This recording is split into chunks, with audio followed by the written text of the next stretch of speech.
Hello everyone, সালামু আলাইকুম। স্বাগতম সবাইকে। আমি মোহাম্মদ আব্দুল আল নোমান।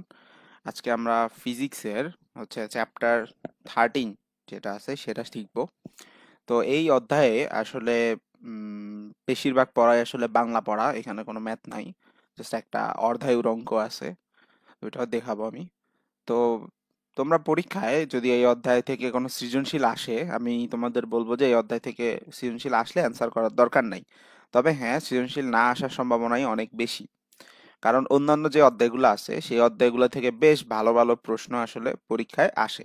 তুমি যদি বিগত বছরের প্যাটার্ন অ্যানালাইসিস করো বা দেখো বিগত বছরের প্রশ্নগুলা, তাহলে দেখবে এই অধ্যায় থেকে তেমন কোনো প্রশ্ন আসেই নেই আসলে। কোনো বোর্ডেই তেমন কোনো প্রশ্ন আসে না সাধারণত। তো যদিও আসে, মানে তোমার ভাগ্য যদি খুবই খারাপ থাকে, যে বোর্ড তুমি পরীক্ষা দিচ্ছ, তো খুব বেশি হলে একটা প্রশ্ন আসতে পারে সৃজনশীল। তো তুমি ওইটা পরীক্ষায়, আমি বলবো যে ওইটা অ্যান্সার করার দরকার নাই, কারণ এইখানে হচ্ছে রিটেন মানে বাংলা লেখা। সো বাংলা লেখা লিখতে গিয়ে দেখা যাবে কিছু কিছু ক্ষেত্রে তোমার নাম্বার কম চলে আসতে পারে। তো সেই জায়গায় তুমি অন্য একটা ম্যাথমেটিক্যাল যদি সৃজনশীল অ্যান্সার করতা, তাহলে সেখানে তুমি 10-এ 10 পাওয়ার একটা সম্ভাবনা ছিল যদি ভালো করে লিখতে পারো। তো এই অধ্যায় থেকে আমি বলবো সৃজনশীল আসে না। সো এটা আসলে পড়ে এখন শেষ সময় সময় নষ্ট করারও দরকার নাই। যারা আগে পড়ছো তো পড়ছোই। তো এই জন্য আমি খুব দ্রুত এই অধ্যায়টা একবার রিভিউ করে যাব, যাতে করে তোমরা এই অধ্যায় থেকে এমসিকিউ আসলে সেগুলো অ্যান্সার করতে পারো। তো বিগত বছরের প্রশ্ন অ্যানালাইসিস করে, তো বিভিন্ন টেস্ট পেপার থেকে আমি এখানে কিছু প্রশ্ন তোমাদের জন্য দিয়ে রাখছি। তো এগুলা বোঝার জন্য যতটুকু ব্যাখ্যা করা দরকার আমি ততটুকুই করব। আর এই ব্যাপারটা আসলে আমরা যখন উপরের ক্লাসে উঠি, বিশেষ করে ইন্টারমিডিয়েট একটা চ্যাপ্টার আছে, সেখানেও খুব বেশি ভালো করে লেখা থাকে না। তবে ট্রিপলি যারা পড়ে, সেই ট্রিপলি যারা আর কি পড়ে, যেমন আমার মতো, আমি তো ট্রিপলিতে পড়ছি বুয়েটে। তো সেখানে আমাদের এইগুলা বেশ বিস্তারিতভাবে শেখানো হয়। সো এইটা আসলে উপরের হায়ার লেভেলের একটা টপিক তোমাদের এখানে দেওয়া হয়েছে। সো বুঝতে হয়তো বা অনেকের কষ্ট হইতে পারে, কিন্তু তুমি জাস্ট মুখস্থ করে ফেলবা, এতটুকুই হচ্ছে আমার পরামর্শ। খুব ভালোভাবে বুঝতে পারবা যদি কেউ ট্রিপলি নিয়ে পড়ো। আজ থেকে কয় বছর পরে, 2 বছর পরে ইন্টারমিডিয়েট পরীক্ষা দিবা, তারপরে ভর্তি পরীক্ষা দিবা। তো ধরো আজ থেকে 3-4 বছর পর যখন তোমরা হচ্ছে কোনো ট্রিপলি ডিপার্টমেন্টে পড়বা, যদি আশা করি বুয়েটে ট্রিপলি ডিপার্টমেন্টে যখন পড়বা, তখন এই চ্যাপ্টার গুলা যখন আরো বিশদভাবে জানতে পারবা, তখন তোমার মনে হবে ইস 9-10 এগুলা নিয়ে কত প্যারা খাইছিলাম, এগুলা এমনি বুঝতাম না, এই তখন অনেক কিছু মনে হবে এবং মজা লাগবে, যেমন আমার লাগে আর কি। তো যাই হোক, যতটুকু দরকার তোমাদের লেভেলের জন্য ঠিক ততটুকুই আমি আজকে দেখাই দিব ইনশাল্লাহ। তো আসো শুরু করি। তো পরমাণুর পরিচিতি এগুলো তোমাদের জানা আছে, যে পরমাণুর ভিতরে কি কি থাকে। জাস্ট আমি একবার একটু ওভারভিউ করে যাই। তো পরমাণুর কক্ষপথে ইলেকট্রন থাকে, আর পরমাণুর ভিতরে প্রোটন থাকে এবং নিউট্রন থাকে। সো প্রোটন আর নিউট্রনকে একসাথে ভর সংখ্যা বলে। আর লেখার সিস্টেম কি, ধরো আমরা হিলিয়াম লিখবো। হিলিয়ামের প্রোটন থাকে 2টা। সো এখানে 2 লিখতে হয়। তারপরে হিলিয়ামের নিউট্রন থাকে 2টা। সো প্রোটন আর নিউট্রন মিলে মোট ভর সংখ্যা 4। সো সেই 4 এখানে লিখতে হয়। সো এটাই হলো লেখার সিস্টেম। আর হিলিয়ামের ইলেকট্রনও 2টা। তাহলে এইভাবে আমরা কোনো পরমাণু লিখতে পারি। এখানে থাকবে প্রোটন সংখ্যা বা পারমাণবিক সংখ্যা, উপরে থাকে ভর সংখ্যা। ভর সংখ্যা আসলে কি, প্রোটন এবং নিউট্রনের যে মোট সংখ্যাটা সেটাই হলো ভর সংখ্যা। তো এরকম আমাদের আইসোটোপ বলে একটা ব্যাপার আছে, আইসোটোন বলে ব্যাপার আছে। এই জিনিসটা আসলে কেমিস্ট্রিতে পড়ানো হয়, আমি একটু করে দেখাই দিই।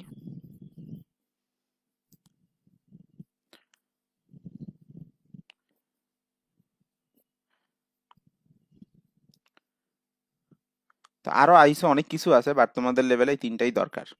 সো আইসোটোপ শেষে দেখো প আছে, তাহলে বুঝবে প্রোটন সংখ্যা সমান।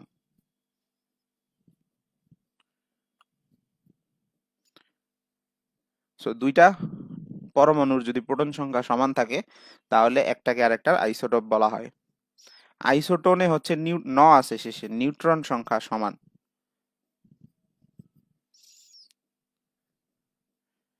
সো 2টা পরমাণুর মধ্যে কম্পেয়ার করার পর যদি দেখো তাদের নিউট্রন সংখ্যা মিল আছে, তাহলে বুঝবা একটা আরেকটার আইসোটোন। আর আইসো বারে ভর সংখ্যা সমান থাকবে।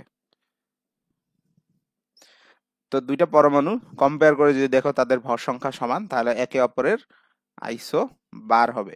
যেমন এখানে আমরা যদি একটা এক্সাম্পল হিসেবে দেখাই, ধরো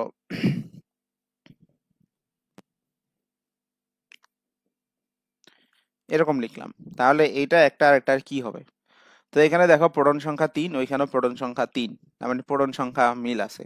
তাহলে এইটা একে অপরের আইসোটোপ। এরকম হাইড্রোজেনের আইসোটোপ আছে 7টা, হাইড্রোজেনের 7টা আইসোটোপ আছে।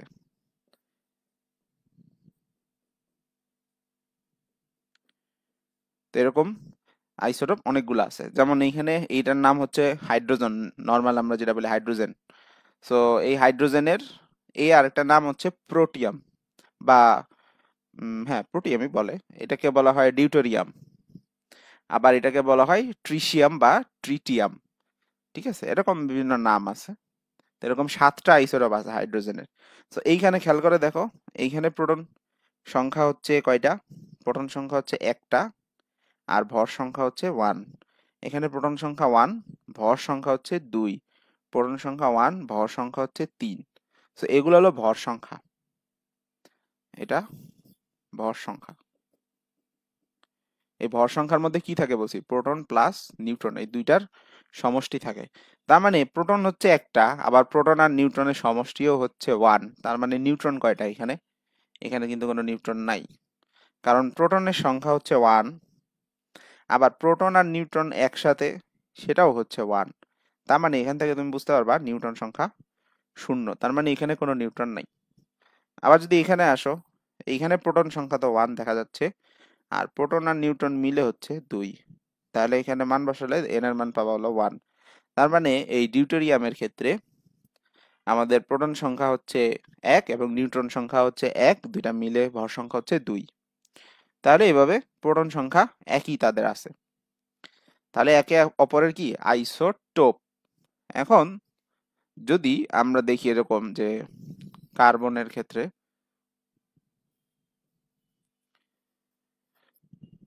এরকম যদি দেখি তাহলে এটা কি হবে? এখানে খেয়াল করে দেখো, এই 14 আর এই 14 মিল আছে, তার মানে এখানে ভর সংখ্যা সেম, তাহলে একে অপরের আইসো বার। এই যে আইসো বার, ভর সংখ্যা যদি একই থাকে তাহলে আইসো বার। তাহলে এখানে একটা আরেকটার আইসো বার। আচ্ছা, তারপরে ধরো এরকম যদি হয়, এই যে এরকম যদি হয়, তাহলে দেখো কি হবে। তো এখানে প্রোটন সংখ্যাও মিলে নাই, ভর সংখ্যাও মিলে নাই। তাহলে আমরা নিউট্রন সংখ্যা বের করে দেখি, যে প্রোটন আর নিউট্রন মিলে হচ্ছে এখানে 14টা, প্রোটন হচ্ছে 6টা, তাহলে নিউট্রন হচ্ছে আমার এখানে আছে 8টা। তাহলে এই কার্বনের মধ্যে নিউট্রন আছে 8টা। আর এই নাইট্রোজেনের মধ্যে নিউট্রন কয়টা? দেখো, তার মানে সহজে বলতে পারি যে এই দুইটা মাইনাস করলে নিউট্রন সংখ্যা পাওয়া যায়। তো 15 থেকে 7 গেলে এখানে আসতেছে 8। তাহলে দুইটার নিউট্রন সংখ্যা মিল আছে। সো নিউট্রন সংখ্যা যদি মিল থাকে, একটা আরেকটার আইসোটোন হবে। ঠিক আছে, তো এইভাবে আমরা একটু মনে রাখার চেষ্টা করব ভর সংখ্যা এবং এই তিনটা জিনিস কোনটা কি। এবার আসলে তেজস্ক্রিয়তা, এই জিনিসটা আসলে কি বোঝায়? তেজস্ক্রিয়তা মূলত হচ্ছে কোনো একটা পরমাণু ভেঙে অন্য আর একটা পরমাণুতে রূপান্তরিত হয়ে যাওয়ার যে প্রক্রিয়া, এটাকে বলে তেজস্ক্রিয়তা। তো সাধারণত সবগুলা পরমাণু মানে দুমদাম ভেঙে যায় না। সাধারণত হচ্ছে পর্যায় সারণীতে তোমরা যদি দেখো 82 এর পরে, অর্থাৎ সীসা, সীসা এর পরে যে পরমাণুগুলা থাকে সেগুলো হচ্ছে সাধারণত তেজস্ক্রিয় হয়ে থাকে। বাট এর আগের গুলোতেও তেজস্ক্রিয়তা লক্ষ্য করা যায়, কম বেশি লক্ষ্য করা যায়। তবে বেশি তেজস্ক্রিয় হচ্ছে সীসার পরে যারা থাকবে তাদের। এটার পিছনে কারণ হচ্ছে একটা নিউক্লিয়াসের মধ্যে প্রোটন অর্থাৎ পজিটিভ চার্জ যখন অনেক বেশি পরিমাণে থাকে, সো আমরা জানি পজিটিভ চার্জ একটা আরেকটাকে বিকর্ষণ করে। সো অনেকগুলা পজিটিভ চার্জ যখন এখানে থাকবে, সবাই বিকর্ষণ করে দূরে সরে যাওয়ার কথা।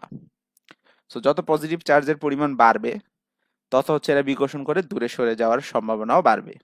সো 82-র উপরে যখন চলে যায়, তখন এই বিকর্ষণ ক্ষমতা অনেক বেশি বেড়ে যায়, যার কারণে এই নিউক্লিয়াসটা আর স্থায়ী হইতে পারে না, অস্থায়ী হয়ে যায়, মানে আনস্টেবল হয়ে যায়।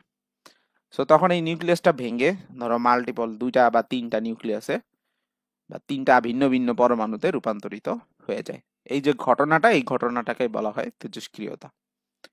সো এই ঘটনা ঘটার সময় এখানে আলফা কণা, বিটা কণা, গামা কণা বা গামা রশ্মি আসলে নির্গত হয়। তো সাধারণত আমাদের বইয়ে তিনটাই আছে আপাতত, আরো অনেক প্রক্রিয়ায় তেজস্ক্রিয়তা হইতে পারে, বাট সেগুলো আমাদের আপাতত দরকার নেই। আমাদের তিনটা প্রসেস আছে। আলফা হচ্ছে কণা কিভাবে নির্গত হয় বা সেটা কি, বিটা কণা কি, এবং গামা রশ্মি কি। তো এই তিনটা প্রসেস আমরা একটু করে দেখব। আর তেজস্ক্রিয়তার বিভিন্ন ব্যবহার আছে, এটা তোমরা রিডিং পড়লেই দেখবা যে বিভিন্ন হচ্ছে ফসিলের বয়স নির্ণয়ের সময় তেজস্ক্রিয় মৌল ব্যবহার করা হয়। তারপরে হচ্ছে রোগ নিরাময়ের জন্য ব্যবহার করা হয়, ক্যান্সার রোগ প্রতিরোধের জন্য, তো ক্যান্সার চিকিৎসার জন্য। তো বিভিন্ন রকম ব্যবহার আছে, এটার জন্য তোমাদের বিস্তারিত জানতে বই পড়তে হবে, সেটা তোমরা বই থেকে পড়ে নিবা। সো আমরা আলফা কণা নিয়ে একটু ব্যাখ্যা করি। সো আলফা কণা মানেটা কি? আলফা কণা মানে হচ্ছে,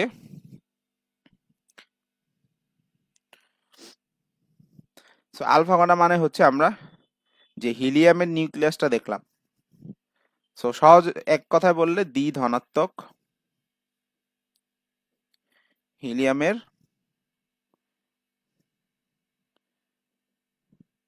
যে নিউক্লিয়াস আছে সেটাই হচ্ছে আলফা কণা। এখন ধনাত্মক হিলিয়াম নিউক্লিয়াসটা আসলে কি? এখন হিলিয়ামের তোমার প্রোটন কয়টা, নিউট্রন কয়টা, এগুলা যদি আমরা আগে দেখাই। তো এটা মনে করো নিউক্লিয়াস। তো একটু আমি দেখলাম যে হিলিয়ামের প্রোটন সংখ্যা 2, ভর সংখ্যা 4। তার মানে ভিতরে হচ্ছে প্রোটন থাকবে 2টা এবং নিউট্রন থাকবে 2টা। তো এটা হচ্ছে আমার হিলিয়ামের নিউক্লিয়াস, 2টা প্রোটন আছে এবং 2টা নিউট্রন এখানে আছে। আর এটার যে কক্ষপথ, এটার কক্ষপথে ইলেকট্রন থাকবে 2টা। আমার দরকার শুধু এই যে ভিতরের নিউক্লিয়াসটা, তার মানে 2টা ইলেকট্রন সে ত্যাগ করে ফেলছে। তো 2টা ইলেকট্রন, এটা বাইর করে দিলাম, এটা বাইর করে দিলাম। তো 2টা ইলেকট্রন ত্যাগ করলে এখানে কি হয়, 2+। তো এই জিনিসটাই হচ্ছে আমার আলফা কণা। তো যখন আলফা কণার কথা বলবে তখন আসলে শুধু হিলিয়ামের নিউক্লিয়াসটার কথাই আসলে বুঝবা। এই এই জিনিসটাই হচ্ছে আমার আলফা কণা। সো আলফা কণা মানে কি? ধনাত্মক হিলিয়াম নিউক্লিয়াস, মানে শুধু হিলিয়ামের নিউক্লিয়াসের অংশটুকুই। ধনাত্মক কেন বলে? কারণ ওই যে 2টা ইলেকট্রন যে ছিল সেই 2টা ইলেকট্রন সে ত্যাগ করে ফেলছে, এজন্য 2+ হয়েছে আয়নের ক্ষেত্রে। সো দ্যাট ইজ ওয়াই ধনাত্মক কথাটা বলা হয়। তো এটা না বললেও সমস্যা নাই। মূলত আলফা কণা হচ্ছে হিলিয়ামের নিউক্লিয়াসটা। আচ্ছা, তারপরে বিটা কণাটাও একটু বলে যাই এখানে।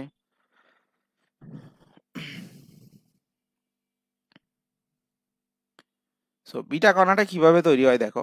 তো ধরো কোনো একটা নিউক্লিয়াসের ভিতরে প্রোটন থাকবে, নিউট্রন থাকবে, অনেক কিছুই থাকবে। সো প্রোটন আছে মনে করো কথার কথা 3টা, আর নিউট্রন আছে কথার কথা ধরো 4টা। সো 3টা প্রোটন আছে আর 4টা নিউট্রন আছে। সো এটা কি মৌল দেখো তো? 3টা প্রোটন এবং 4টা নিউট্রন মিলে টোটাল হবে 7। তো 3টা প্রোটন কার হয়? লিথিয়ামের হয়। পর্যায়সারণী দেখলেই তুমি বুঝবা লিথিয়ামের হচ্ছে 3টা প্রোটন হয়। সো এটা হলো লিথিয়ামের। সো ধরো কোনো একটা কারণে এই যে নিউট্রন আছে, সো একটা নিউট্রন ভেঙে গেছে। সো এই একটা নিউট্রন ভেঙে তৈরি হইলো এখানে একটা প্রোটন এবং একটা ইলেকট্রন। নিউট্রন ভেঙে কি তৈরি হলো? একটা প্রোটন তৈরি হলো এবং একটা ইলেকট্রন তৈরি হলো। সাথে সাথে আরো একটা কণা তৈরি হয়, অ্যান্টি নিউট্রিনো। সো ওইটা আপাতত দরকার নাই, বই রিডিং পড়ার সময় দেখবা তোমরা এভাবে লেখা যে নিউট্রন ভেঙে প্রোটন তৈরি হয়, ইলেকট্রন তৈরি হয়, আর অ্যান্টি নিউট্রিনো তৈরি হয়। সো এটা আপাতত আমাদের দরকার নাই। আমাদের দেখো, চিন্তা করে দেখো, নিউট্রন তো চার্জ শূন্য। আমরা জানি প্রোটনের চার্জ পজিটিভ, ইলেকট্রনের চার্জ নেগেটিভ, আর নিউট্রনের হচ্ছে চার্জ শূন্য। সো প্রোটনের চার্জ হচ্ছে কত? যদি তোমাদের মনে থাকে 1.6 10⁻⁻19 কুলম। আর ইলেকট্রনের চার্জও সেম, -1.6 10⁻⁻19 কুলম। সো এই দুইটা চার্জ যোগ করলে কি হয়? শূন্য। তার মানে একটা নিউট্রন ভাঙলে একটা প্রোটন এবং একটা ইলেকট্রন পাওয়া যায়। এটাও পাওয়া যায়, এটা আপাতত লাগবে না। এখন ইলেকট্রনের পক্ষে কি নিউক্লিয়াসের মধ্যে থাকা সম্ভব? ইলেকট্রন থাকবে তো কক্ষপথে, ইলেকট্রন কিন্তু নিউক্লিয়াসে থাকতে পারবে না। সো এই যে ইলেকট্রনটা, এই ইলেকট্রনটা নিউক্লিয়াস থেকে বের হয়ে যায়। সো এই যে ইলেকট্রনটা নিউক্লিয়াস থেকে বের হয়ে গেল, এটাকেই বলা হয় বিটা কণা। তাহলে কি বুঝলাম? বিটা কণাটা আসলে কি? বিটা কণাটা আসলে হচ্ছে পরমাণুর নিউক্লিয়াসের মধ্যে একটা নিউট্রন ভেঙে প্রোটন এবং ইলেকট্রন পাওয়া যায়। ওই ইলেকট্রন যখন নিউক্লিয়াসের অভ্যন্তর থেকে বের হয়ে আসে, এটাকে বলা হয় বিটা কণা। তো বিটা কণা কি? আলটিমেটলি বিটা কণা মানে হলো একটা ইলেকট্রন। আচ্ছা, তাহলে আলটিমেটলি বিটা কণা যখন নির্গত হলো, এক্ষেত্রে আমার সামগ্রিক কি পরিবর্তন আসলো? তো খেয়াল করে দেখো, আগে প্রোটন ছিল 1 2 3টা, কিন্তু এখন প্রোটন হয়ে গেছে 1 2 3 4টা। তাহলে প্রোটন যেহেতু 4টা হয়ে গেছে, এটা কোন মৌল? এটা হলো বেরিলিয়াম। তোমরা পজিশনে দেখো, হাইড্রোজেন, তারপরে লিথিয়াম, তারপরে সরি হিলিয়াম, তারপরে কি লিথিয়াম, তারপর বেরিলিয়াম। 4 নম্বরে আছে বেরিলিয়াম। তো যেহেতু 4টা প্রোটন আছে, তাহলে আমার এই মৌলটা হয়ে গেছে বেরিলিয়াম। এখানে নিউট্রন কয়টা আছে? 1 2 3। আগে নিউট্রন ছিল 4টা, এখন নিউট্রন হয়ে গেছে কয়টা? 3টা। তাহলে 4টা প্রোটন এবং 3টা নিউট্রন সব মিলে এখানে 7। তো এই যে বিটা কণা যে বের হলো, তা আমার প্রোটন সংখ্যা কিন্তু 1 বেড়ে গেছে, কিন্তু ভর সংখ্যা আগের মতোই আছে। তো ভর সংখ্যা আগের মতো থাকার কারণটা কি? কারণ একটা নিউট্রন কমছে, একটা প্রোটন বাড়ছে। সো পি প্লাস এন তো আগের মতোই আছে, মানে পি আর এন এর সমষ্টি, মানে এন কমে আবার পি বাড়ছে। সো আলটিমেটলি যোগফল তো একই আছে। যেমন আগেও 7টা ছিল, পি আর এন মিলে, এখনো পি আর এন মিলে 7টাই আছে, কিন্তু একটা নিউট্রন কমে গেছে, আবার ওই দিকে আর একটা প্রোটন বেড়ে গেছে। সো একটা বিটা কণা যখন বের হবে, তখন নিউট্রন একটা কমবে, প্রোটন একটা বাড়বে, আর ভর সংখ্যা একই রকম থাকবে। সো এই হলো ঘটনা, বিটা কণা জিনিসটা আসলে কি। আর গামা রশ্মি যেটা, গামাটা আসলে কণা না কোনো, এটা আসলে একটা গামা রশ্মি।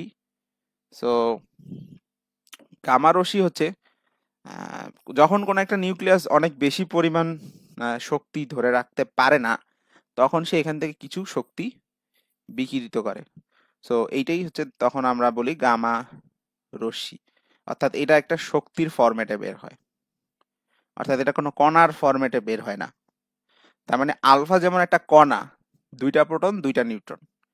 আচ্ছা, বিটাও কিন্তু একটা কণা, সেটা হচ্ছে একটা ইলেকট্রন। কিন্তু গামা আসলে ওই লেভেলের কোনো কণা না, এটা হচ্ছে একটা রশ্মি, এটা হচ্ছে এনার্জি বা শক্তির ফরম্যাটে বের হয়ে আসে। ঠিক আছে? সো এটার কোনো চার্জ টার্জ কিছু নাই। বিটা রশ্মি দেখছো, বিটা হচ্ছে ইলেকট্রন, সো এটার চার্জ ইলেকট্রনের চার্জের মতো। আলফা হচ্ছে আবার 2টা প্রোটন 2টা নিউট্রন, সো সব মিলে যেই চার্জ হবে সেই চার্জ। তারপরে ভরও আছে, আলফা কণারও ভর আছে, বিটা কণারও ভর আছে, কিন্তু গামার কোনো ভর নাই। গামা হচ্ছে জাস্ট আলোর মতোই, এটা একটা এনার্জি। ঠিক আছে, ওকে। তো তেজস্ক্রিয়তা ব্যবহার বললাম, এটা বই থেকে পড়ে নেওয়ার জন্য। আসলে সেমিকন্ডাক্টর ইলেকট্রনিক্স নিয়ে হালকা পাতলা খুব দ্রুত আলোচনা করে ফেলি। তো ইলেকট্রনিক্স জিনিসটা আসলে কি? ইলেকট্রনিক্স তোমাদের আশেপাশে দেখবা সবকিছুই ইলেকট্রনিক্স। তুমি যে ক্লাসটা করতেছো, হয় মোবাইলে করতেছো, না হলে ল্যাপটপে করতেছো, যেভাবেই করো, ট্যাবে করতেছো, সো এই জিনিসটাও ইলেকট্রনিক্স। ঠিক আছে? তোমার আশেপাশে যদি তাকাও, ফ্যান, লাইট, এভরিথিং ইলেকট্রনিক্স এখন, টিভি। সো এই ইলেকট্রনিক্স এর মধ্যে আসলে কি কি আছে? তুমি যদি ভাঙাও জিনিসগুলোকে, দেখবা হচ্ছে একটা সার্কিট বোর্ড থাকে। সেখানে কি কি থাকে? সেখানে দেখবা ডায়োড থাকে, ট্রানজিস্টর থাকে। বিশেষ করে যদি স্মার্ট ডিভাইস হয়, তাহলে সেখানে একটা চিপ থাকে। তো ওই চিপ দিয়েই আসলে পুরা ডিভাইসটা কন্ট্রোল করা হয়। যেমন কম্পিউটারের ক্ষেত্রে হচ্ছে প্রসেসর আমরা বলে থাকি, মোবাইলের ক্ষেত্রেও আছে এরকম আইসি বলে। সো এই আইসির পূর্ণরূপ হচ্ছে ইন্টিগ্রেটেড সার্কিট। আইসি এর পূর্ণরূপ কি? এটা হচ্ছে ইন্টিগ্রেটেড সার্কিট। তো সার্কিট হচ্ছে অনেক বড় বড় এলিমেন্ট একসাথে যুক্ত করে তার দিয়ে, সেটা হয় সার্কিট। কিন্তু এটা ইন্টিগ্রেটেড সার্কিট মানে হচ্ছে খুবই ক্ষুদ্র ক্ষুদ্র ক্ষুদ্র ক্ষুদ্র জিনিসগুলাকে কিভাবে আমরা একত্রিত করতে পারি একটা ছোট জায়গায়, সেটাই হচ্ছে ইন্টিগ্রেটেড সার্কিটের কনসেপ্ট। তো এই আইসি নিয়ে আসলে এটা একদিন আবিষ্কার হয় নাই, বেশ কয়েক বছরের গবেষণার শেষ ফরম্যাট হচ্ছে আইসি। এখনো এটা নিয়ে অনেক গবেষণা চলতেছে। তোমরা শুনে থাকবা মাইক্রোচিপ। তো মাইক্রোচিপ মানে কি? সাইজে হচ্ছে মাইক্রোমিটারে এরকম হবে। হ্যাঁ, তারপর ন্যানোচিপ, ন্যানো মেটেরিয়াল, এগুলার নাম হয়তো বা তোমরা শুনে থাকবা। তো আরো গবেষণা করে জিনিসগুলোকে আরো ছোট ছোট করার প্রসেস এখনো চলমান আছে। তো অ্যানালগ ও ডিজিটাল সিগন্যালটা আসলে কি? অ্যানালগ সিগন্যাল মানে এই যে আমি কথা বলতেছি, কখনো কথা বলতেছি, কখনো আবার থেমে যাচ্ছি, কখনো আমার ভয়েস হাই হয়ে যাচ্ছে, কখনো আমার ভয়েস লো হয়ে যাচ্ছে। তার মানে এরকম যে কোনো রেগুলার ইয়া নাই। তো এই ধরনের সংকেতগুলোকে সাধারণত অ্যানালগ সংকেত বলা হয়। দেখা যায় না ওই যে নাটকে বা বাস্তবেও তো দেখা যায় ওই যে রোগীর যখন ওই যে হার্টের মনিটর দেখে, যে মনিটরে এখানে যে এটা এরকম পালস চলে, তার মানে রোগী বাইচা আছে। যখন রোগী মরে যায় তখন সেটা সমান হয়ে যায়, তার মানে হার্ট থেকে কোনো পালস আসে না।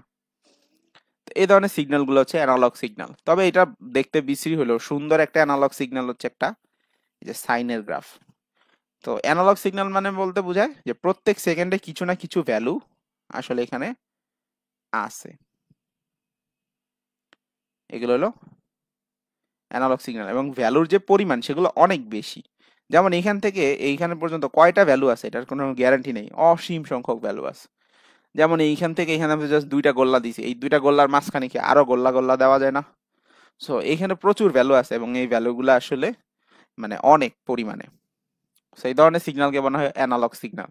আর ডিজিটাল সিগন্যাল মানে বোঝায় যে হয় 1 হবে আর না হলে 0 হবে। এই হয় 1 আর না হলে 0। এই 1 আর 0 ছাড়া আর কিছু নাই। তো এগুলা হচ্ছে ডিজিটাল সিগন্যাল। মাত্র দুইটা জিনিস দিয়েই আসলে আমরা কোনো তথ্যকে প্রকাশ করতে পারি। সো 1 0 দিয়ে কিভাবে কোনো তথ্যকে প্রকাশ করে সেগুলো আমরা আরো বড় হলে শিখবো। আপাতত আমাদের এতটুকু জানলেই চলবে।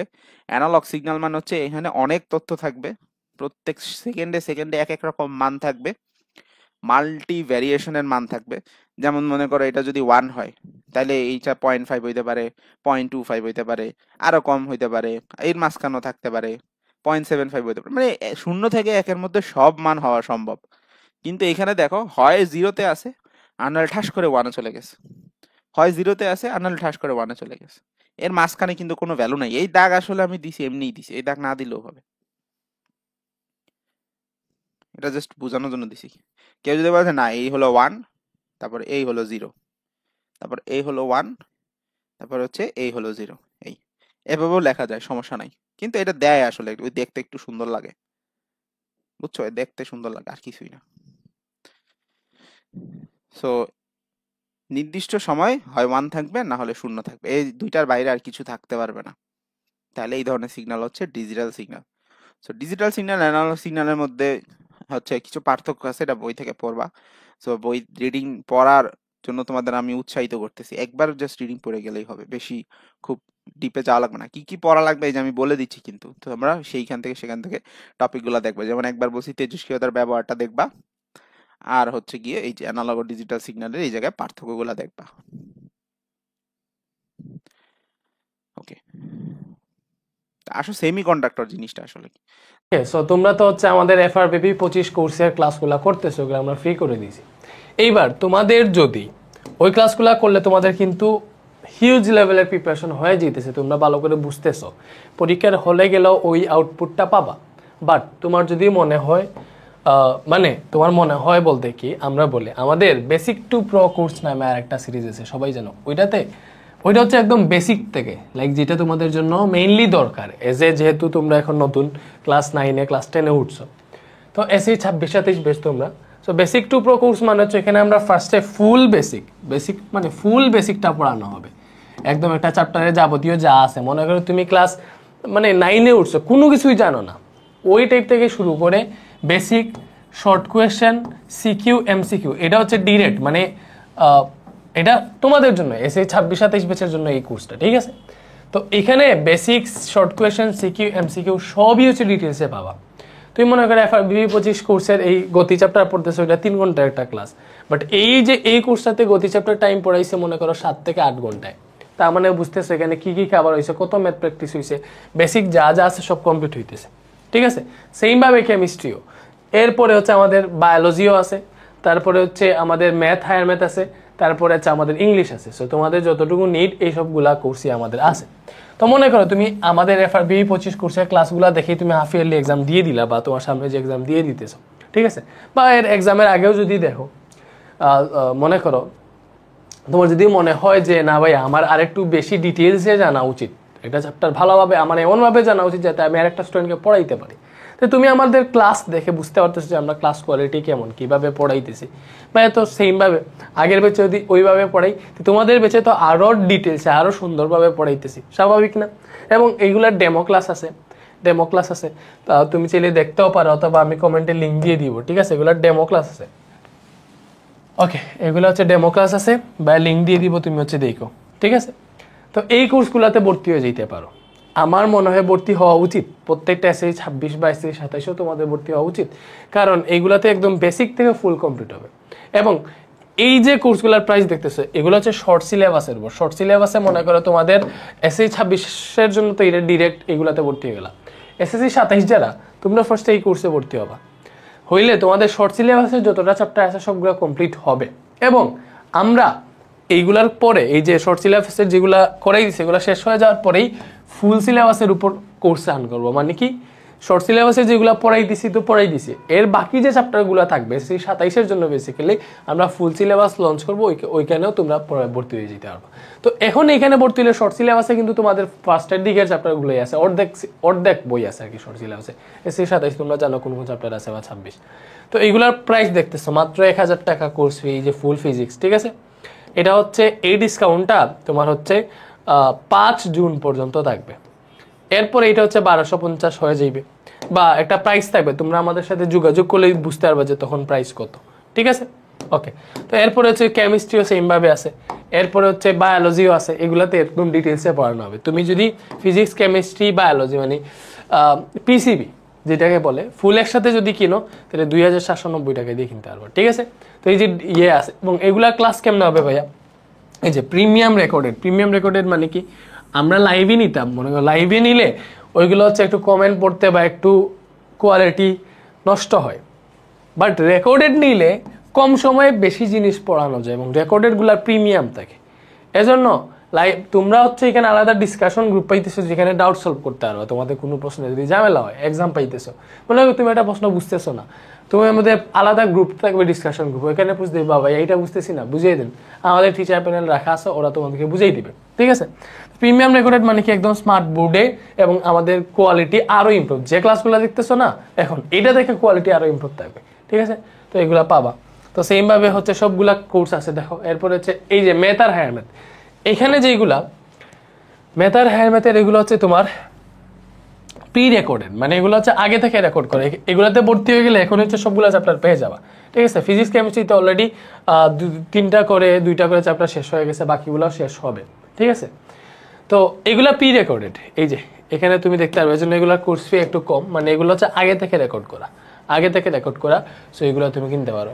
যদি এগুলার নতুন কোনো ভার্সন আসে, তুমি যদি এটাতে ভর্তি হয়ে থাকো, যদি নতুন কোনো ভার্সন আসে যে আমরা একদম নিউলি লঞ্চ করতেছি লাইভ ক্লাস, ঠিক আছে, কথার কথা, তাইলে হচ্ছে মনে করো ওইটার ফি থাকতে পারে 1250 টাকা, কথার কথা, তখন 790 এর সাথে কত যোগ করলে 1250 টাকা, মনে করো 300-400 টাকা, ওইটা পে করলে তুমি নতুনটারই অ্যাক্সেস পেয়ে যাবে, ঝামেলা নাই। বাট এটা কিন্তু সেরা একটা কোর্স, এখানে তুমি এমসিকিউ থান্ডার সিরিজ ফ্রি পাবা, ভালো করে বুঝো, এমসিকিউ থান্ডার সিরিজ ফ্রি পাবা।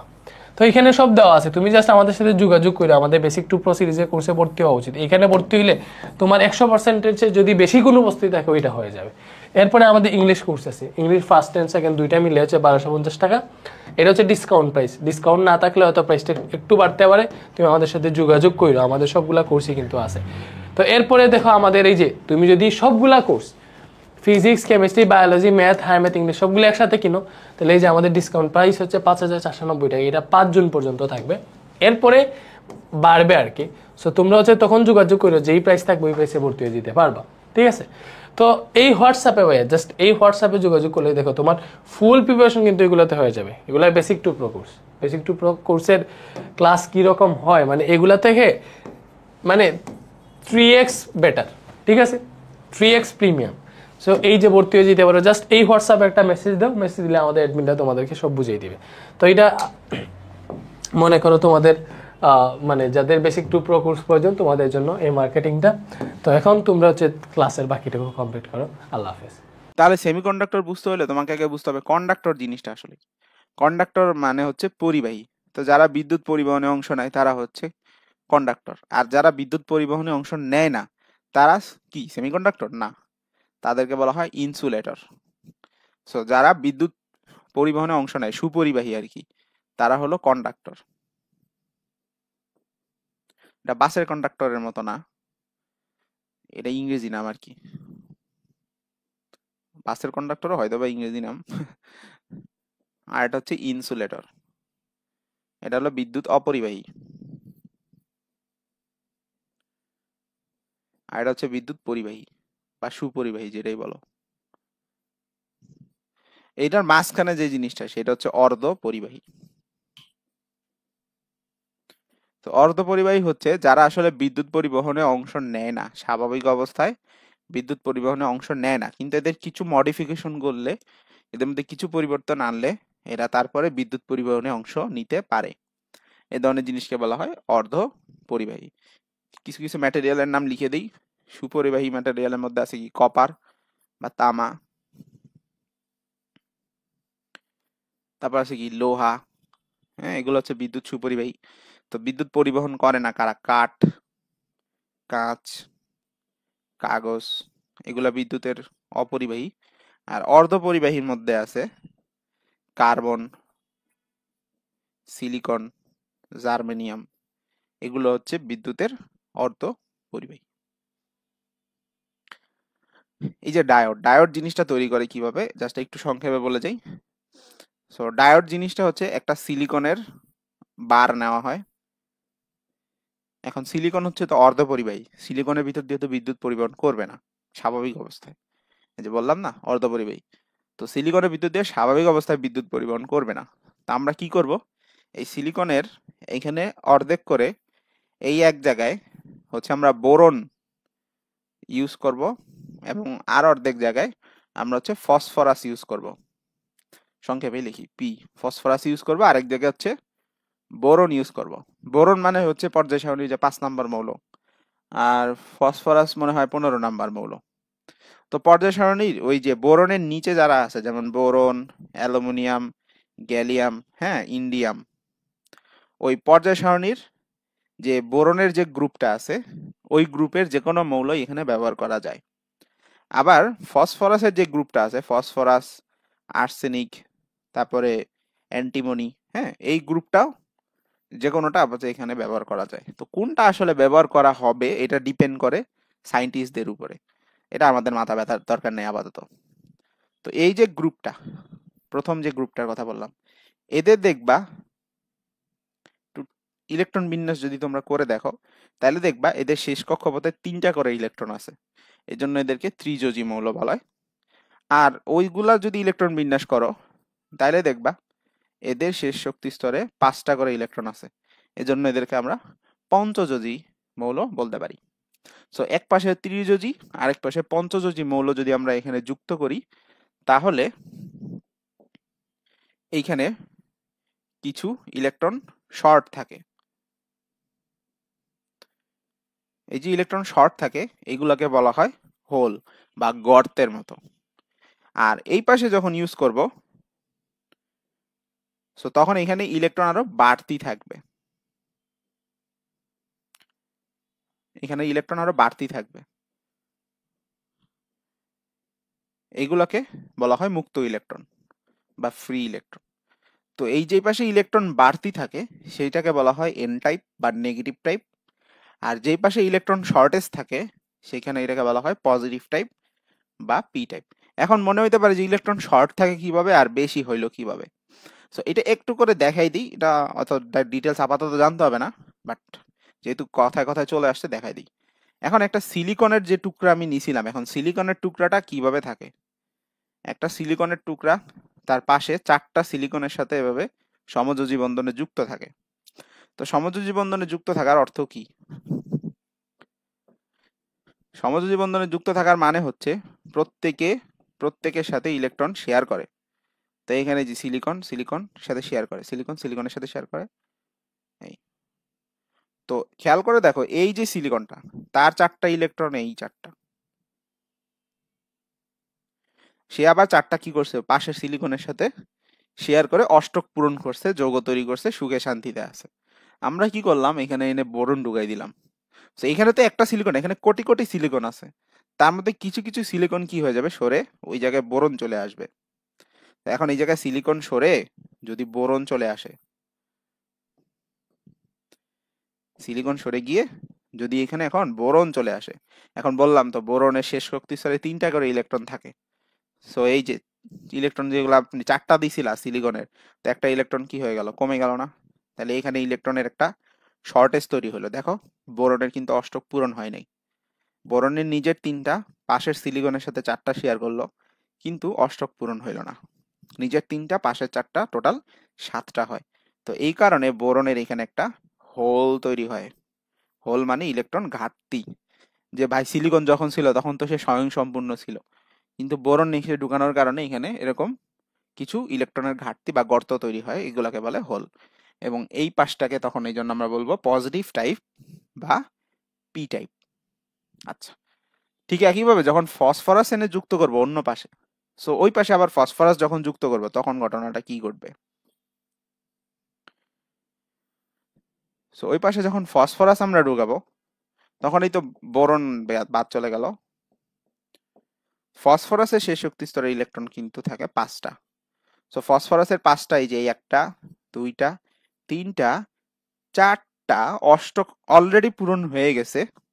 ফসফরাসের 4টা পাশের 4টার সাথে শেয়ার করছে, কিন্তু ফসফরাসের শেষে তো 4টা থাকে না, শেষে থাকে হলো 5টা, আরো একটা ইলেকট্রন এক্সট্রা রয়ে গেছে। This is extra electron. So এই এক্সট্রা ইলেকট্রন গুলো এখানে ঘোরাঘুরি করতে থাকবে। তো এটাকে বলা হয় এন টাইপ। সো এই যে এক পাশে পি এবং অন্য পাশে এন, এটা দিয়েই তৈরি হইল পিএন, এবং এটার নামই হচ্ছে ডায়োড। ঠিক আছে, তো আমরা একটা ডায়োড এভাবে তৈরি করতে পারি। সো ডায়োডের এক পাশে থাকে পি টাইপ সেমিকন্ডাক্টর, আর অন্য পাশে থাকে এন টাইপ সেমিকন্ডাক্টর। সো এটা হচ্ছে অ্যাকচুয়াল ছবি, আর এটা হচ্ছে প্রতীক। যেমন ব্যাটারি আগে কিভাবে, এখন ব্যাটারি কি এরকম নাকি দেখতে? সো ব্যাটারি দেখতে তো হচ্ছে এই যে এরকম। তো যাই হোক, প্রতীক হচ্ছে এরকম। সো এটা হচ্ছে ইয়ার প্রতীক, ডায়োডের প্রতীক। ট্রানজিস্টরটা কি? ট্রানজিস্টর হচ্ছে এই যে এইটার মতোই। ডায়োডে যেমন 2টা সাইড আছে, ট্রানজিস্টর এরকম 3টা সাইড থাকবে। সো ট্রানজিস্টরের সাইড থাকবে এরকম 3টা। তাহলে এই যে একটা পুরা সিলিকনের টুকরা নিলাম, এটার এক পাশে হচ্ছে একরকম থাকবে, মাঝখানে একরকম থাকবে, ওই পাশে হচ্ছে আবার আরেক রকম থাকবে। অর্থাৎ কি বললাম একটু বলি আবার।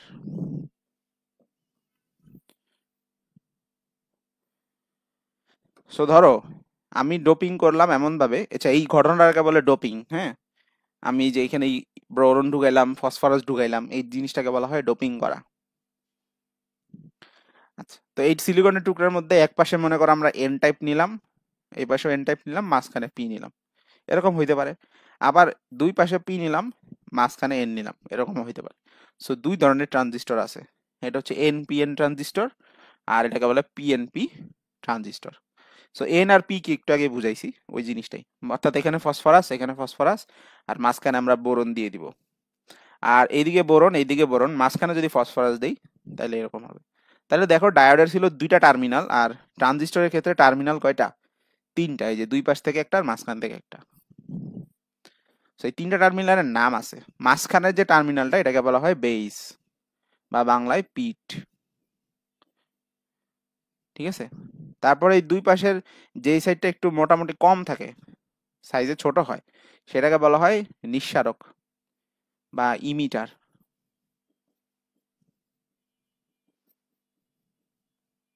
আর অন্য পাশটাকে বলা হয় সংগ্রাহক। এটা ইংরেজি নাম হচ্ছে কালেক্টর। ইংরেজি নামগুলোও শিখে নিবা, অপশনে যদি বাংলা নাম না দিয়ে ইংরেজি নাম দিয়ে দেয় তখন কি করবা। এটারও তাই, একই রকম। মাঝখানে একটা পিঠ, যেটা দুইটার মধ্যে যেটা সাইজে ছোট সেটা হচ্ছে ইমিটার বা নিঃসারক, আর অন্যটা হচ্ছে কালেক্টর, যেটা সাইজে বড় থাকবে ওটা কালেক্টর বা সংগ্রাহক।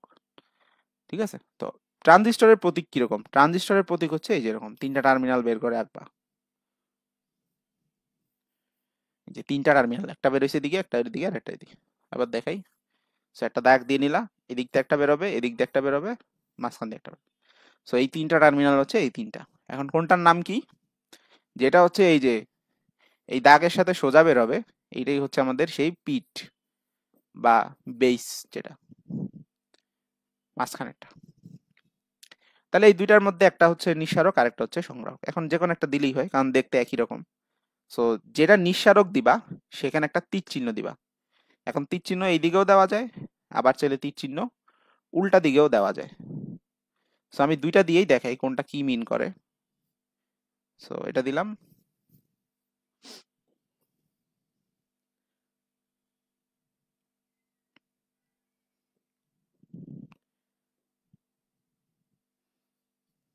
সো একটা তীর চিহ্ন ভিতরের দিকে দিলাম, আর একটা তীর চিহ্ন বাইরের দিকে দিলাম।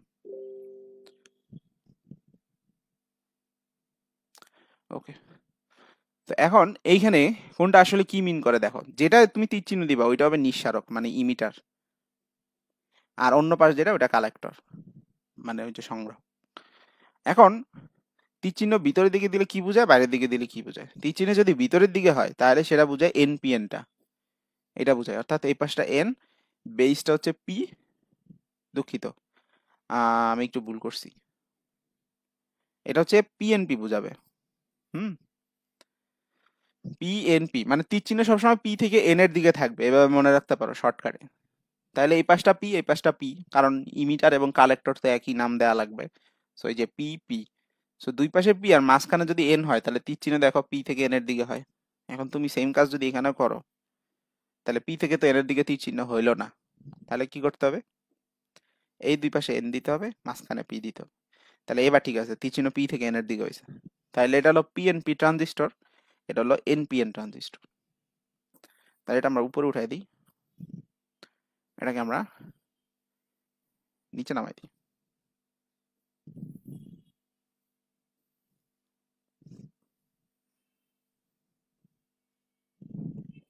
ঠিক আছে, তাহলে এটা হলো এনপিএন, পি থেকে এন এর দিকে তীর চিহ্নটা থাকবে, আর যেখানে তীর চিহ্ন থাকবে ওইটা হচ্ছে ইমিটার বা নিঃসারক টার্মিনাল। ঠিক আছে, তা আসলে আমরা একেবারে বহু নির্বাচনী সলিউশনে চলে যাই। দেখি এবার কোন মৌল থেকে তেজস্ক্রিয় কণা বা রশ্মি নির্গমনের ঘটনাকে কি বলে? যে তেজস্ক্রিয় কণা যেমন আলফা বিটা কণা আর রশ্মি বলতে গামা রশ্মি যেগুলো বের হয়, ঘটনাটাকে বলে কি? এটাকে বলে তেজস্ক্রিয়তা। নিচের কোনটির উপস্থিতি পর্যবেক্ষণ করে জীবাশ্মের বয়স সম্পর্কে আমরা ধারণা পেতে পারি? এটা হচ্ছে ওই যে আমাদের কি বলে ওই তেজস্ক্রিয়তার ব্যবহার বা আইসোটোপের ব্যবহার, সেখানে তুমি পাবা। এটা হচ্ছে কার্বন-14, এই আইসোটোপটা ব্যবহার করে করা যায়। কোনটির মাধ্যমে নতুন মৌল পাওয়া যায়? তেজস্ক্রিয় বিকিরণের কারণে নতুন মৌল পাওয়া যায়, যেমন আলফা কণা বের হইলে নিউক্লিয়াসটা হচ্ছে দুই ভাগ হয়ে গেল, বা বিটা কণা বের হইলে চেঞ্জ হয়ে গেল। অর্থাৎ তেজস্ক্রিয়তার মাধ্যমে আমরা আসলে বলছিলাম যে ধরো 82-র উপরে যদি থাকে তাহলে সেই নিউক্লিয়াস গুলো আলাদা হয়ে ভিন্ন ভিন্ন মৌল তৈরি করে। তেজস্ক্রিয়তা কত প্রকার রশ্মি নির্গত হয়? তো আমরা আপাতত 3টা দেখছি বইয়ে, তো তোমরা 3টেই দাগাবা পরীক্ষা আসলে। ইউরেনিয়ামের একটি আইসোটোপ কোন রশ্মি বিকিরণ করে থোরিয়ামের একটি আইসোটোপে পরিণত হয়? তো এটা বইয়ে সরাসরি লাইন দেওয়া আছে, সো সেখান থেকে তোমরা জানতে পারবা যে এটা আসলে আলফা কণা হবে। কিন্তু ব্যাপারটা ঘটলো কিভাবে আমি দেখাই দিচ্ছি।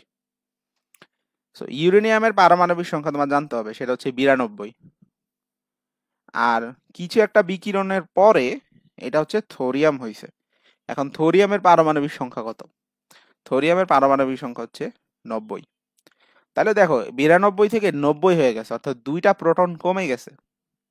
এখন আমরা তো জানি বিটা কণা যদি বের হইতো তাহলে তো প্রোটন একটা বেড়ে যাইতো। দেখো আমি তোমাদের বিটা কণা পড়ানোর সময় দেখাইছিলাম, যদি বিটা কণা একটা নির্গত হয় তাহলে প্রোটন সংখ্যা যে 3 থেকে 4 হয়ে গেছে, বিটা কণা বের হলে প্রোটন সংখ্যা 1 বেড়ে যায়, কিন্তু ভর সংখ্যা আগের মতোই থাকে। আর আলফা কণার ক্ষেত্রে কি দেখাইছিলাম? আলফা কণা মানে এটা কি? 2টা প্রোটন আর 2টা নিউট্রন। তার মানে আলফা কণা যখন এখান থেকে বের হয়ে যাবে 2টা প্রোটন কমে যাবে, 2টা নিউট্রন কমে যাবে। সো 2টা প্রোটন আর 2টা নিউট্রন কমলে কি থাকে? সো খেয়াল করে দেখো 92 থেকে 90 হয়েছে, তাহলে এখানে 2টা প্রোটন কমে গেছে না? আচ্ছা, সো এখানে আলফা কণা যদি নির্গত হয়, আলফা কণা মানে কি? আলফা কণা মানে 2টা প্রোটন এবং 2টা নিউট্রন। তাহলে আলফা কণা নির্গত হওয়া মানে এটা মানে প্রোটন 2টা কমবে, নিউট্রন 2টা কমবে, আর যদি টোটাল ভর সংখ্যার কথা বলো তাহলে ভর সংখ্যা যোগ করলে কত? 4 কমবে। তার মানে যখন আলফা কণা নির্গত হয় তখন 2টা করে প্রোটন কমে, 2টা নিউট্রন কমে। বা ইন টোটালি বললে ভর সংখ্যার হিসাবে, বা প্রোটন প্লাস নিউট্রন যোগফল হিসাবে বললে 4টা করে ভর সংখ্যা কমবে। তো দেখো এখানে ইউরেনিয়াম থেকে যখন থোরিয়াম হয়েছে তখন প্রোটন সংখ্যা 2 কমছে, তার মানে এখানে আমাদের কি হইলো, আলফা কণা নির্গত হইলো। সেটার উত্তর আলফা। যাই হোক, এটা বইয়ের লাইনেও লেখা আছে। আলফা রশ্মির বেগ কত? এটা 3 × 10⁷।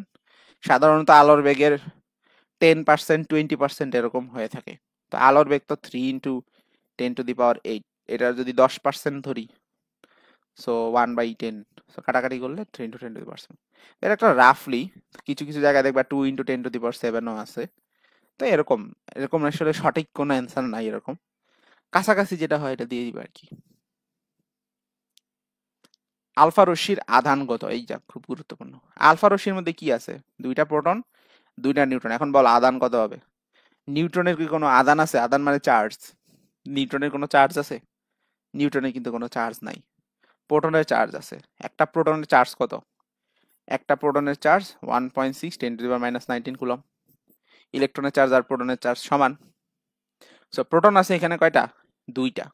সো 2 দিয়ে গুণ দিবা, তাহলে কত হবে? 3.2 10⁻⁻19 কুলম্ব। আর নিউটনের তো কোনো চার্জ নাই, তাহলে এইটাই আমাদের আলফা কণার আধান। তাহলে 3.2 10⁻⁻19। কোনটি আলফা কণা নামে পরিচিত? যে হিলিয়ামের নিউক্লিয়াস, বারবার সংজ্ঞায় বলছি। কোন রশ্মির ভেদন ক্ষমতা বেশি? আচ্ছা, এটা খুব ভালো প্রশ্ন। সবচেয়ে ভেদন ক্ষমতা বেশি হচ্ছে গামা। তো দেখো, আমি যদি একটা কম্প্যারিজন দেখাই তোমাদের, তো কোনটা কতটুকু ভেদ করে যাইতে পারে। ধরো আমরা প্রথমে যদি কাগজ দেই, সো 3টা রশ্মি ধরো বের করলাম, আলফা কণাও এখান থেকে ছাড়লাম, বিটা কণাও ছাড়লাম, এবং গামা কণাও ছাড়লাম। আগে এটা বলো, গামা তো কণা না, গামা তো রশ্মি। সো আমাকে এই 3টার মধ্যে বলো কোনটার আসলে ভর বেশি বা সাইজ বড় হবে। অবভিয়াসলি আলফা কণা, কারণ আলফা কণার মধ্যে কি আছে? আলফা কণার মধ্যে 2টা প্রোটন আছে, 2টা নিউট্রন আছে। এটা চার্জও বেশি, ভরও বেশি, এবং সাইজও বড়। বিটা কণা কি? জাস্ট একটা ইলেকট্রন। আর গামা রশ্মি কি? এটা তো কোনো কণাই না, এটা তো হচ্ছে শক্তি। ঠিক আছে, যেমন তাপ, তাপ কিন্তু দেয়ালের এক পাশ থেকে অন্য পাশে যাইতে পারে, কিন্তু কোনো একটা বস্তু, মার্বেল, মার্বেল কি দেয়ালের এক পাশ থেকে আরেক পাশে যাইতে পারে? পারে না। আচ্ছা, সেটা একটা কাগজ। সো এই কাগজ ভেদ করে আসলে আলফা কণাই যেতে পারবে না, কারণ কাগজের যে মানে একটা ফাঁকা জায়গা তো থাকা লাগবে। তো কাগজের যে অণুগুলার মধ্যে যে ফাঁকা জায়গা আছে, এই ফাঁকা জায়গা এনাফ না আলফা কণাকে পাস করানোর জন্য। সো আলফা কণা এখানেই আটকায় যাবে, এখানেই আটকায় যাবে। কিন্তু বিটা কণা কাগজ ভেদ করে যাবে, গামা রশ্মিও কাগজ ভেদ করে যেতে পারবে, কারণ বিটা কণা মানে হচ্ছে একটা ইলেকট্রন, ইলেকট্রনের সাইজ খুবই ছোট, মানে প্রোটন নিউট্রন এই নিউক্লিয়াসের তুলনায় তো অনেক অনেক ছোট। তো এদের আটকানোর জন্য আমরা একটা কাজ করব, সেটা হচ্ছে অ্যালুমিনিয়ামের একটা শীট, অ্যালুমিনিয়ামের একটা পাত আমরা এখানে স্থাপন করলাম। তো এটা বিভিন্ন সাইজের নেওয়া যায়, সাধারণত বিভিন্ন বইয়ে 5 মিলিমিটার পুরু অ্যালুমিনিয়াম পাত এরকম লেখে। তোমাদের বই কি লেখা আছে তোমরা দেখবা। সো এই অ্যালুমিনিয়ামটার 5 মিলিমিটার সাধারণত পুরু পাত দিয়ে আমরা চেষ্টা করে দেখলাম আটকানো যায় কিনা। সো তখন দেখা গেল বিটা কণাকে আটকানো যায়, বাট গামা রশ্মিকে আটকানো যায় না। তো এখন আমাদের গামা রশ্মিকে আটকানোর তো ব্যবস্থা নিতে হবে। তো সায়েন্টিস্টরা তখন বিভিন্ন ভাবে দেখছে যে সীসার সীসার প্লেট দিয়ে গামা রশ্মিকে আটকানো সম্ভব, এবং গামা রশ্মিটা খুবই বেশি শক্তিশালী। এটা যদি মানে মানুষের শরীরের ভিতরে প্রবেশ করে, তাহলে তোমার শরীরের যে ডিএনএ এর স্ট্রাকচার আছে এগুলো চেঞ্জ হয়ে যেতে পারে। হ্যাঁ, দেখা গেল তোমার 2টা হাত আছে, তোমার জানি না হোয়াট, এখানে ক্যান্সার সৃষ্টি হইতে পারে, বা ক্ষতিকর রশ্মি বলে না, যে সূর্য থেকে যে ক্ষতিকর রশ্মিগুলো আমাদের শরীরে আসে, তখন হচ্ছে শরীরে বিভিন্ন ক্যান্সার সৃষ্টি করে। এজন্য প্লেয়াররা দেখবা সানস্ক্রিন মেখে যায়, একেবারে মুখে তো সানস্ক্রিন মেখে ভূত বানায়, সাদা ভূত হয়ে যায়। বিশেষ করে শ্রীলঙ্কার প্লেয়ারদের এটা আমি দেখছি বেশি। লাসিত মালেঙ্গা তো পুরো একদম সাদা সাদা হয়ে যায়। তো তিসারা পেরারা, টিলাগড়ানে ডিলশান, ও শ্রীলঙ্কার প্লেয়ারদের আমি বেশি দেখছি।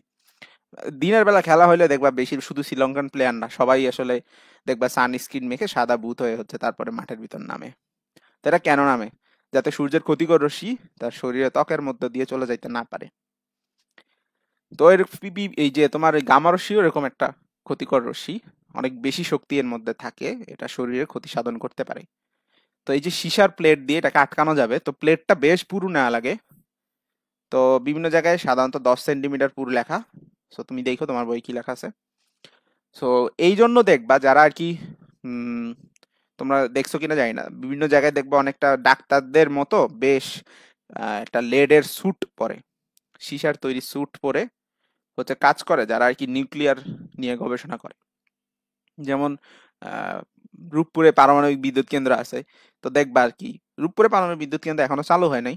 তো যখন অন্যান্য জায়গাটা দেখতে পারো ইউটিউবে সার্চ করে, তো যারা আর কি এরকম মানে খুব ল্যাবে খুব সেন্সিটিভ গবেষণা করে, বিশেষ করে এই নিউক্লিয়ার রিলেটেড গবেষণা যারা করে, তারা কিন্তু স্পেশাল এই স্যুট পরে যায়।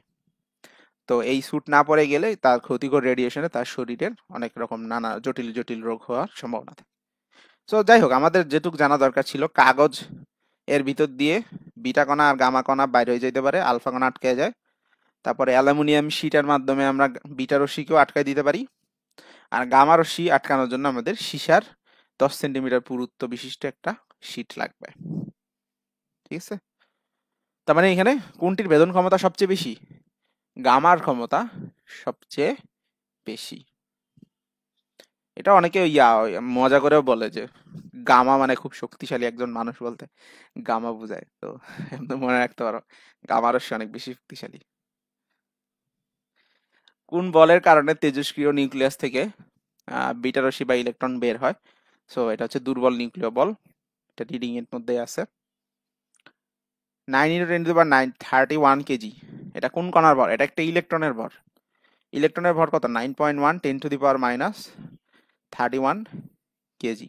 তো এখানে অপশনে তো ইলেকট্রন নাই, তাহলে কোনটা হবে? গামা, সরি, বিটা কণা হবে। মনে আছে বলছিলাম না, বিটা কণা আসলে কি একটা ইলেকট্রনই, যে ইলেকট্রনটা নিউক্লিয়াসের মধ্যে উৎপন্ন হয়েছে। কিভাবে উৎপন্ন হয়েছিল? নিউট্রন ভেঙে একটা প্রোটন আর একটা ইলেকট্রন উৎপন্ন হয়েছিল, সাথে অ্যান্টি নিউট্রিনোও ছিল। ওই ইলেকট্রনটা নিউক্লিয়াসের মধ্যে থাকতে পারে না, সে বের হয়ে যায়। এটাই হলো বিটা কণা। বিটা কণা সর্বোচ্চ কত মিলিমিটার অ্যালুমিনিয়াম পাত দ্বারা থামিয়ে দেওয়া যায়? এটা একটু আগে বলছিলাম, 5 মিলিমিটার। নিচের কোন রশ্মির দ্রুতি? এটা তো আলোর বেগ। সো আলোর বেগ হচ্ছে 3 × 10⁸ তাহলে দেখো এখানে আলো আছে কিনা। এখানে আসলে গামাও হয়, এক্স রেও হয়, এই দুইটাই আসলে হয়। তোমাদের বই আসলে এক্স রে নিয়ে তো কথা নাই, আলফা বিটা গামাই তিনটা কথাই আছে। তো তোমরা গামাই দিও। কই আসছে এটা? দিনাজপুর 17, কুমিল্লা 15। এরকম স্যাররা না বুঝে এরকম প্রশ্ন কেন করে?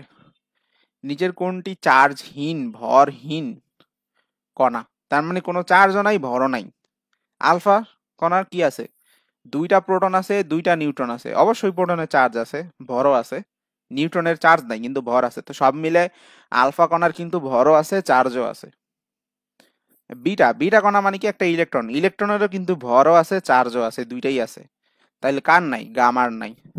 গামার কোনো ভরও নাই, চার্জ নাই, এটা হচ্ছে জাস্ট একটা শক্তি, এনার্জি।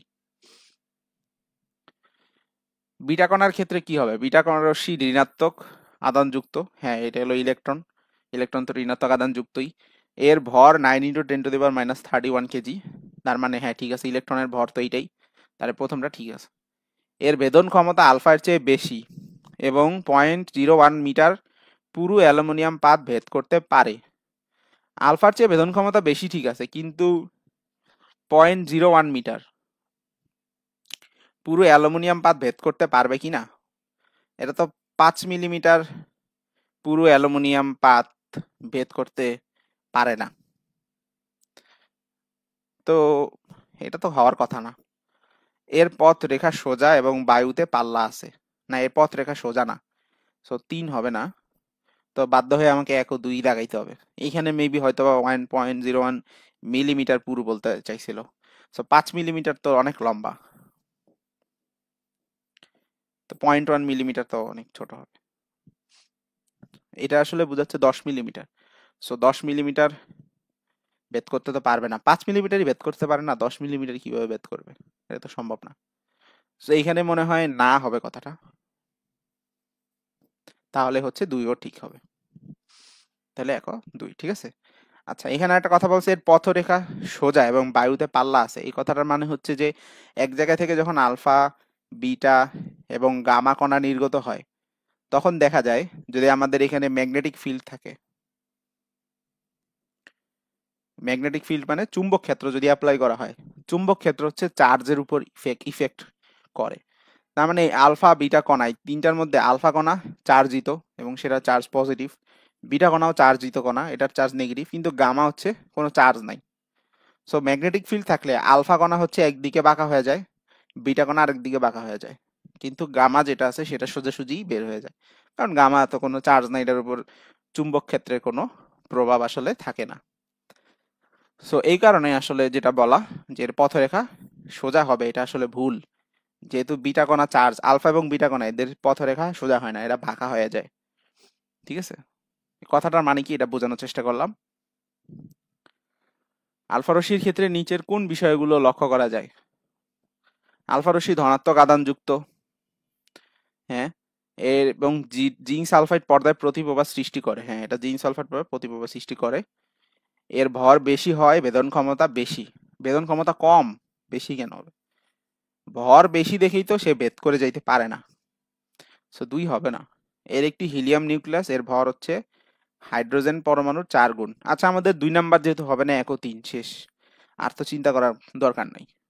বাট তাও এটা দেখি, হিলিয়াম নিউক্লিয়াস, আলফা তো হিলিয়াম নিউক্লিয়াসই, আর হাইড্রোজেন পরমাণুর 4 গুণ কিভাবে?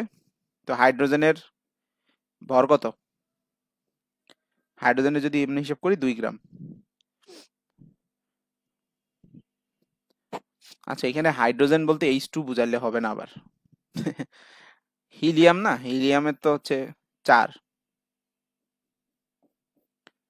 তো এখানে হাইড্রোজেন বলতে হাইড্রোজেন পরমাণু বুঝাইছে, H2 না, এই 2টা হবে না। সো হাইড্রোজেন পরমাণু 4 গুণ, তো শুধু হাইড্রোজেন বুঝাইলে সেটা হচ্ছে 1 গ্রাম, এরকম আর কি হলে ঠিক আছে। যাই হোক, 2 নাম্বার কখনোই হওয়া সম্ভব না, 3 নাম্বারে একটু মডিফিকেশন করলে হয়তো বা সম্ভব। তো এইখানে কোশ্চেন গুলা যেই টিচাররা করেন, স্কুলের টিচাররা করেন, তো ওনাদের আসলে মানে এটা আসলে আন্ডার এস্টিমেট করা ঠিক না, অবশ্যই ওনারা অনেক শিক্ষিত মানুষ, কিন্তু ভুল হয়ে যায় মাঝে মাঝে, কারণ এই ব্যাপারগুলোতে অনেক ডিপ নলেজ অনেকের থাকে না, বা অনেকের থাকলেও অনেক সময় প্রিন্টিং মিস্টেক হয়ে যায়, বিভিন্ন কারণে কিন্তু প্রশ্ন ভুল আসতে পারে। বোর্ডের প্রশ্ন মানেই যে এটা কোরআনের আয়াতের মতো একদম মানে পারফেক্ট, এটাই আমাদের মেনে চলতে হবে, ব্যাপারটা সেরকম না। ঠিক আছে, এটা তোমরা আগে, অনেকে তোমাদের মধ্যে মনে মানে এই মানসিকতা আছে যে বোর্ডের কোশ্চেন কিভাবে ভুল হইতে পারে। অবশ্যই ভুল হইতে পারে, বোর্ডের কোশ্চেন কেন ভুল হইতে পারে না? ঠিক আছে, তো বুঝবা যে কেন ভুল হয়েছে, এটা যদি তুমি বুঝতে পারো তাইলে তো তুমি ঠিক রাস্তায় আছো। তুমি যদি মানে এটাই না বুঝো যে এটা ভুল প্রশ্ন, কেন ভুল, সেটা যদি না বুঝো, তার মানে তোমার বেসিক এখনো ক্লিয়ার হয় নাই। সো এটা ভালো মতো বোঝার চেষ্টা করবা। আচ্ছা, রেডিয়াম ধাতু তেজস্ক্রিয় ভাঙনের ফলে কোন মৌলে পরিণত হয়? সো রেডিয়াম হচ্ছে রেডিয়ামের দেখতে হবে। তো সাধারণত যেগুলাই আসলে থাকে সবগুলা সীসাতে কনভার্ট হওয়ার চেষ্টা করে, কারণ সীসার হচ্ছে যে ওই যে 82, সবগুলাই কমে কমে আসলে সীসাতে কনভার্ট হওয়ার ট্রাই করে। গামা রশ্মির ধর্মটা কি? গামা রশ্মির ধর্ম কি? এটা হচ্ছে বিদ্যুৎ চুম্বকীয় তরঙ্গ এবং ভরহীন, হ্যাঁ এটা ঠিক আছে। 2টা প্রোটন 2টা নিউট্রন দিয়ে তৈরি, এটা তো আলফা কণার কথা বলতেছে। তরঙ্গ দৈর্ঘ্য খুব কম, এর চৌম্বক ক্ষেত্র দিয়ে প্রভাবিত করা যায়, চৌম্বক ক্ষেত্র দিয়ে প্রভাবিত করা যায় না, তাহলে এটাও হবে না। এ রশ্মির অস্তিত্ব বোঝা যায় না এবং এর বেগ আলোর বেগের সমান, এর বেগ আলোর বেগের সমান, এই কথাটা ঠিক আছে, কিন্তু অস্তিত্ব বোঝা যায় না, এটা সঠিক না, এটা অস্তিত্ব বোঝা যায়। যাই হোক, এটা সর্বাধিক সঠিক উত্তর 1 নাম্বারটাই, সবগুলা ঠিক আছে। দীর্ঘদিন মাত্রাতিরিক্ত তেজস্ক্রিয় বিকিরণের সংস্পর্শে থাকলে মানুষের উপর কি ধরনের প্রভাব পড়ে? ওই যে বলতেছিলাম যে শরীরের কিন্তু অনেক নানা জটিলতা তৈরি হয়। তো কি হবে? রোগ প্রতিরোধ ক্ষমতা হ্রাস পাবে। রোগ প্রতিরোধ ক্ষমতা বৃদ্ধি পাবে? এটা কি শরীরের জন্য ভালো নাকি? তেজস্ক্রিয়তা, হজম শক্তি বৃদ্ধি পাবে, এগুলো কি লিখছে? এগুলো সব না হবে, মানে উল্টা হবে। রোগ প্রতিরোধ ক্ষমতা কমে, হ্যাঁ, তারপরে হজম শক্তি হ্রাস পায়, তারপর স্মৃতিশক্তিও হ্রাস পায়। এজন্য যারা দেখবা হচ্ছে মানে পারমাণবিক বিদ্যুৎ কেন্দ্রে কাজ করে, এদেরকে আরেকটা এক্সট্রা ভাতা দেয়, স্বাস্থ্য ভাতা তো দেয়, এর পাশাপাশি ঝুঁকি ভাতাও দেয়। স্বাস্থ্য ভাতা একটু বেশি থাকে, মানে এদের বেতন অনেক বেশি হয়। তেজস্ক্রিয়তার ব্যবহার কোনটি নয়? তাহলে তেজস্ক্রিয়তা কোথায় ব্যবহার করে না? রোগ নির্ণয় ব্যবহার করে, রোগ নিরাময়, শিল্প কারখানায়, রিপ্লেসমেন্ট থেরাপিতে, সব জায়গায় আসলে ব্যবহার করে। শিল্প কারখানায় তেমন একটা ব্যবহার হয় না। এখন রিপ্লেসমেন্ট থেরাপি বলতে আসলে কি বোঝানো হয়েছে সেটাও দেখার বিষয়, যে বিভিন্ন থেরাপিতে কিন্তু ব্যবহার করা হয়। যেমন ক্যান্সারের কেমোথেরাপি, ওই জায়গায় কিন্তু অনেক তেজস্ক্রিয় মানে মৌল ব্যবহার করা হয়। তো সাধারণত আমার মনে হচ্ছে 3 হবে সঠিক উত্তরটা। তারপরও এখানে একটু দেখে নিতে হবে বইয়ের রিডিং পড়ে। আসলে অর্ধায়ু ব্যাপারটা দেখি এবার। অর্ধায়ু মানে হচ্ছে কি, যে এই যে আমরা ক্ষয়ের কথা বলতেছি, যে পরমাণু ক্ষয় হয়ে যাবে, মানে এই যে তেজস্ক্রিয় বিকিরণ ঘটবে, মানে তুমি তো দেখলাই যে আলফা কণা যখন নির্গত হবে জিনিসটা আর ওই আগের মতো থাকবে না। যেমন ধরো বিটা কণা দিয়ে দেখাই, এই যে লিথিয়াম ছিল, জিনিসটা তো আর লিথিয়াম নাই, অন্য মৌল হয়ে গেছে। তো ধরো এই জায়গার ভিতরে 100টা লিথিয়ামের পরমাণু ছিল, তার মধ্যে 10টা লিথিয়ামের পরমাণু ভেঙে গেছে, ভেঙে তারা বেরিলিয়াম হয়ে গেছে, আর বাকি 90টা তো আছে। তাহলে এই যে জিনিসটা ঘটলো এটাই তো ক্ষয়। তো এই যে ক্ষয় হওয়া, অর্থাৎ পরমাণু ভেঙে অন্য কোনো কিছুতে কনভার্ট হয়ে যাচ্ছে, তো এই ব্যাপারটা একটা নির্দিষ্ট সময় পর পর অর্ধেক হয়। এই জিনিসটাকে এই জন্যই বলা হয় অর্ধায়ু। যেমন মনে করো আমি আজকে বাজার থেকে ধরো 100টা আলু কিনে আনলাম। তো আমার বাসায় কিছু ধরো ইঁদুর আছে। সো এই ইঁদুর কি করে, প্রত্যেক দিন 50টা করে আলু খেয়ে ফেলে। তাহলে সরি, প্রত্যেকদিন অর্ধেক আলু খেয়ে ফেলে, 50টা না, দুঃখিত। প্রত্যেকদিন যে যে পরিমাণ আলু থাকে আইসা দেখে যে কি পরিমাণ আলু আছে, তারপর তার অর্ধেক খেয়ে ফেলে। সো প্রথম দিন ইঁদুর এসে দেখলো 100টা আলু এখানে রাখা আছে, তো এসে সে অর্ধেক খেয়ে ফেললো, তার মানে এখন আছে 50টা। এবার দ্বিতীয় দিন ওই ইঁদুর আবার আসলো, তো দেখলো যে এখন 50টা আলু আছে, তাহলে আবার অর্ধেক খেয়ে ফেললো, তাহলে এখন আলু আছে 25টা। তৃতীয় দিন ওই ইঁদুর আবার আসলো, ওই ইঁদুর আবার এসে দেখলো যে 25টা আলু আছে, তাহলে এখান থেকে আবার অর্ধেক খাই ফেলবো, তাহলে আলুর সংখ্যা থাকবে 12.5টি আলু। তাহলে এইভাবে প্রত্যেক দিন আমার আলুর সংখ্যা অর্ধেক হয়ে যাচ্ছে। তো যে সময় পর পর এরকম অর্ধেক হয়ে যায় ওই সময়টাকে বলা হয় অর্ধায়ু। তো একদিন হচ্ছে এখানে আমাদের অর্ধায়ু, মানে আলুর আয়ু অর্ধেক হয়ে যাচ্ছে একদিন পর পর। তো প্রথম দিন পরে আলুর আয়ু অর্ধেক হয়ে গেল, দ্বিতীয় দিন পরেও আলু অর্ধেক হয়ে গেল, তৃতীয় দিন পরেও আলু অর্ধেক হয়ে গেল। তাহলে এভাবে একদিন পর পর আলু অর্ধেক হচ্ছে, এই একদিন হচ্ছে অর্ধায়ু। তো এই ঘটনাটা একদিন পর না ঘটে 2 দিন পর পরও ঘটতে পারতো, তো তখন সেটাকে আমরা বলতাম অর্ধায়ু হচ্ছে 2 দিন।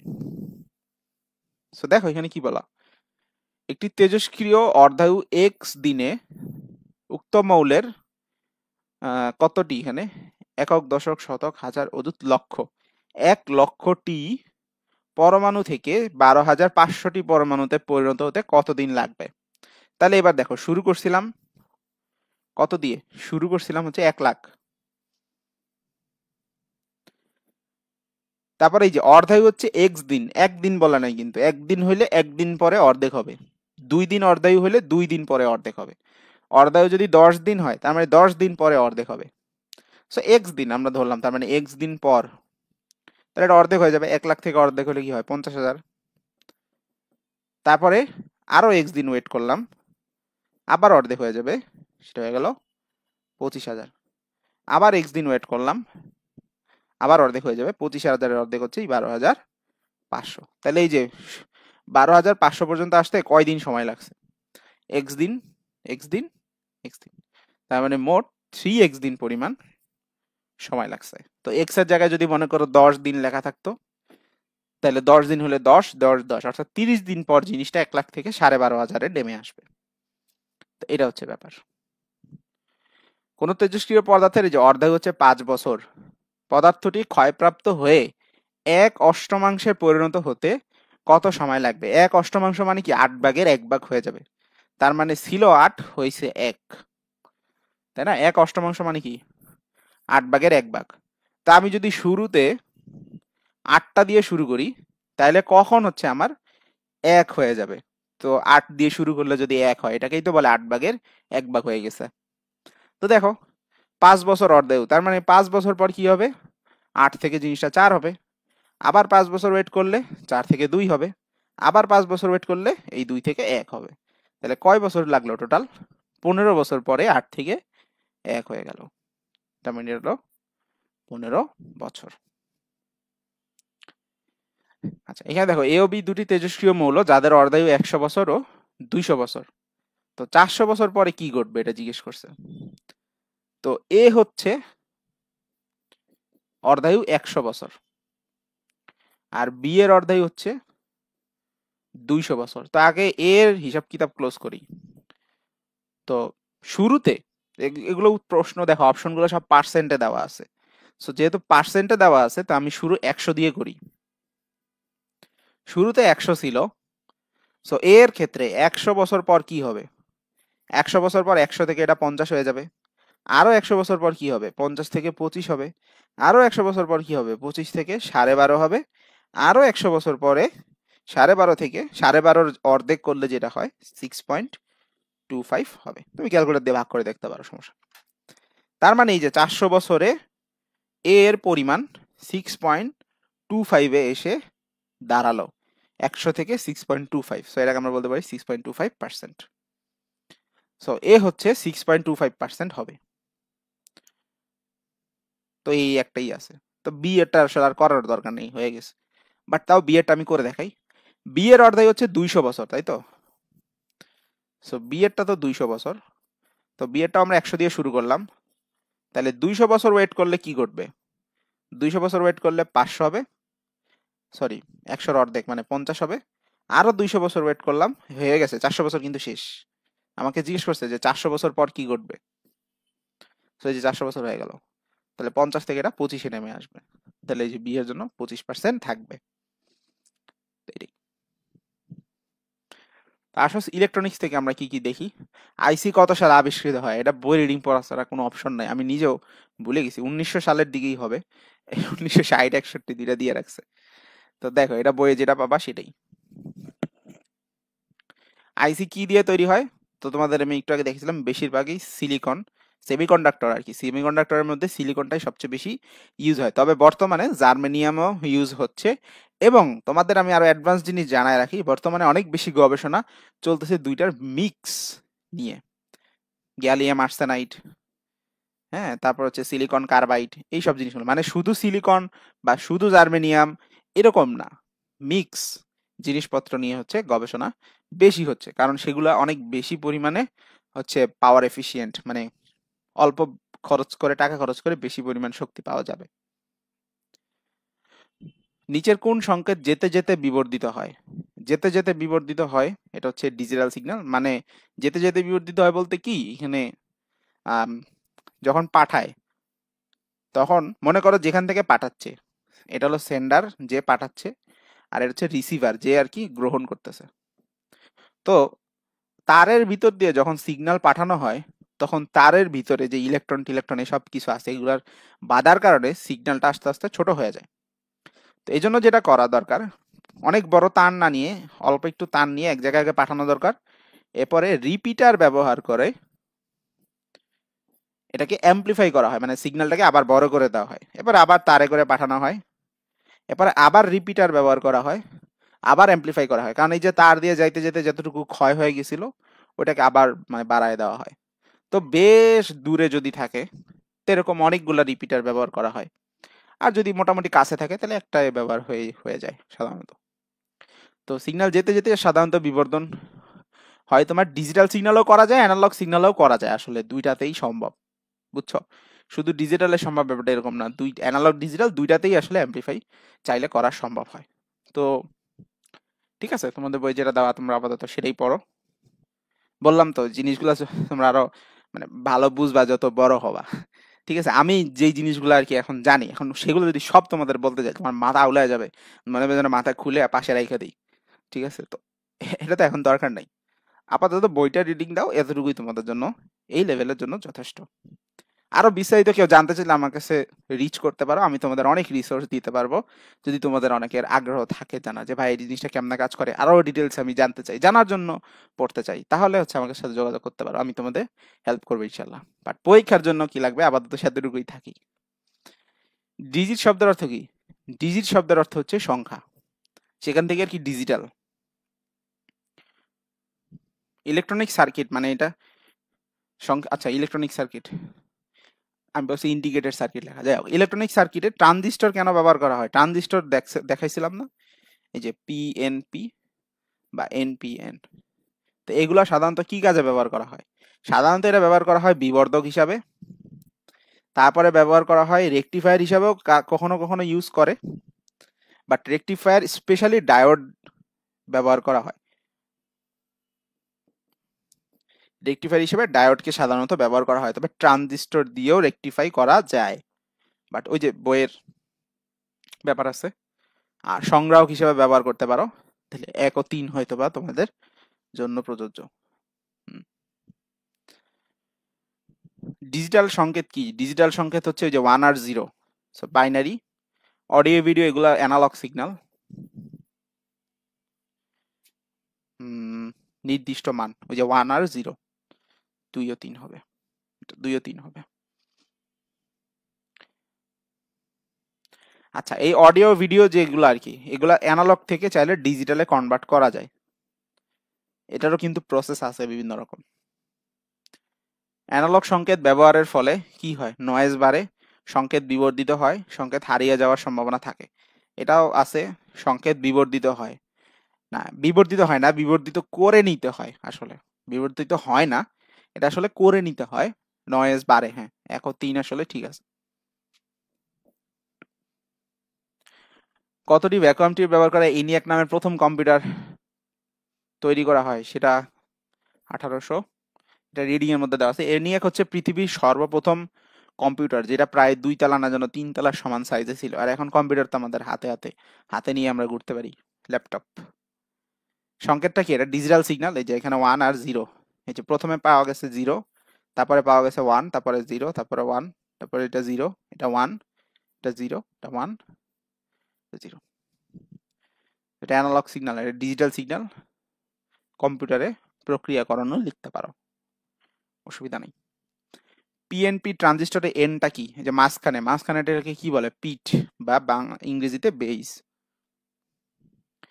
অর্ধপরিবাহী বা সেমি কন্ডাক্টর, ইংরেজিতে সেমি কন্ডাক্টর। সেমি কন্ডাক্টরের এক্সাম্পল কি কি দিছিলাম? এই যে জার্মেনিয়াম, সিলিকন দিছিলাম, জার্মেনিয়াম দিছিলাম এবং কার্বন দিছিলাম, ঠিক আছে। মুক্ত ইলেকট্রন থাকে না, কোনটিতে থাকে না মুক্ত ইলেকট্রন? এই যে পি টাইপের মুক্ত ইলেকট্রন থাকে না, মনে আছে? পি টাইপের মধ্যে কি ছিল? হোল ছিল। আর মুক্ত ইলেকট্রন কোথায় ছিল? এন এর মধ্যে ছিল। দেখাই,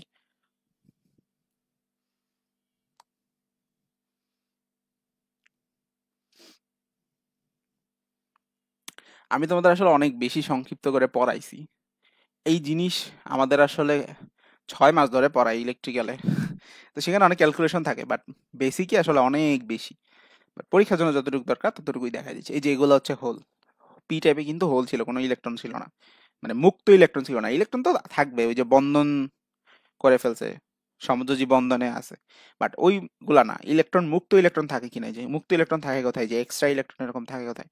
সেটা হচ্ছে এন এর মধ্যে থাকে, পি এর মধ্যে কোনো মুক্ত ইলেকট্রন থাকে না।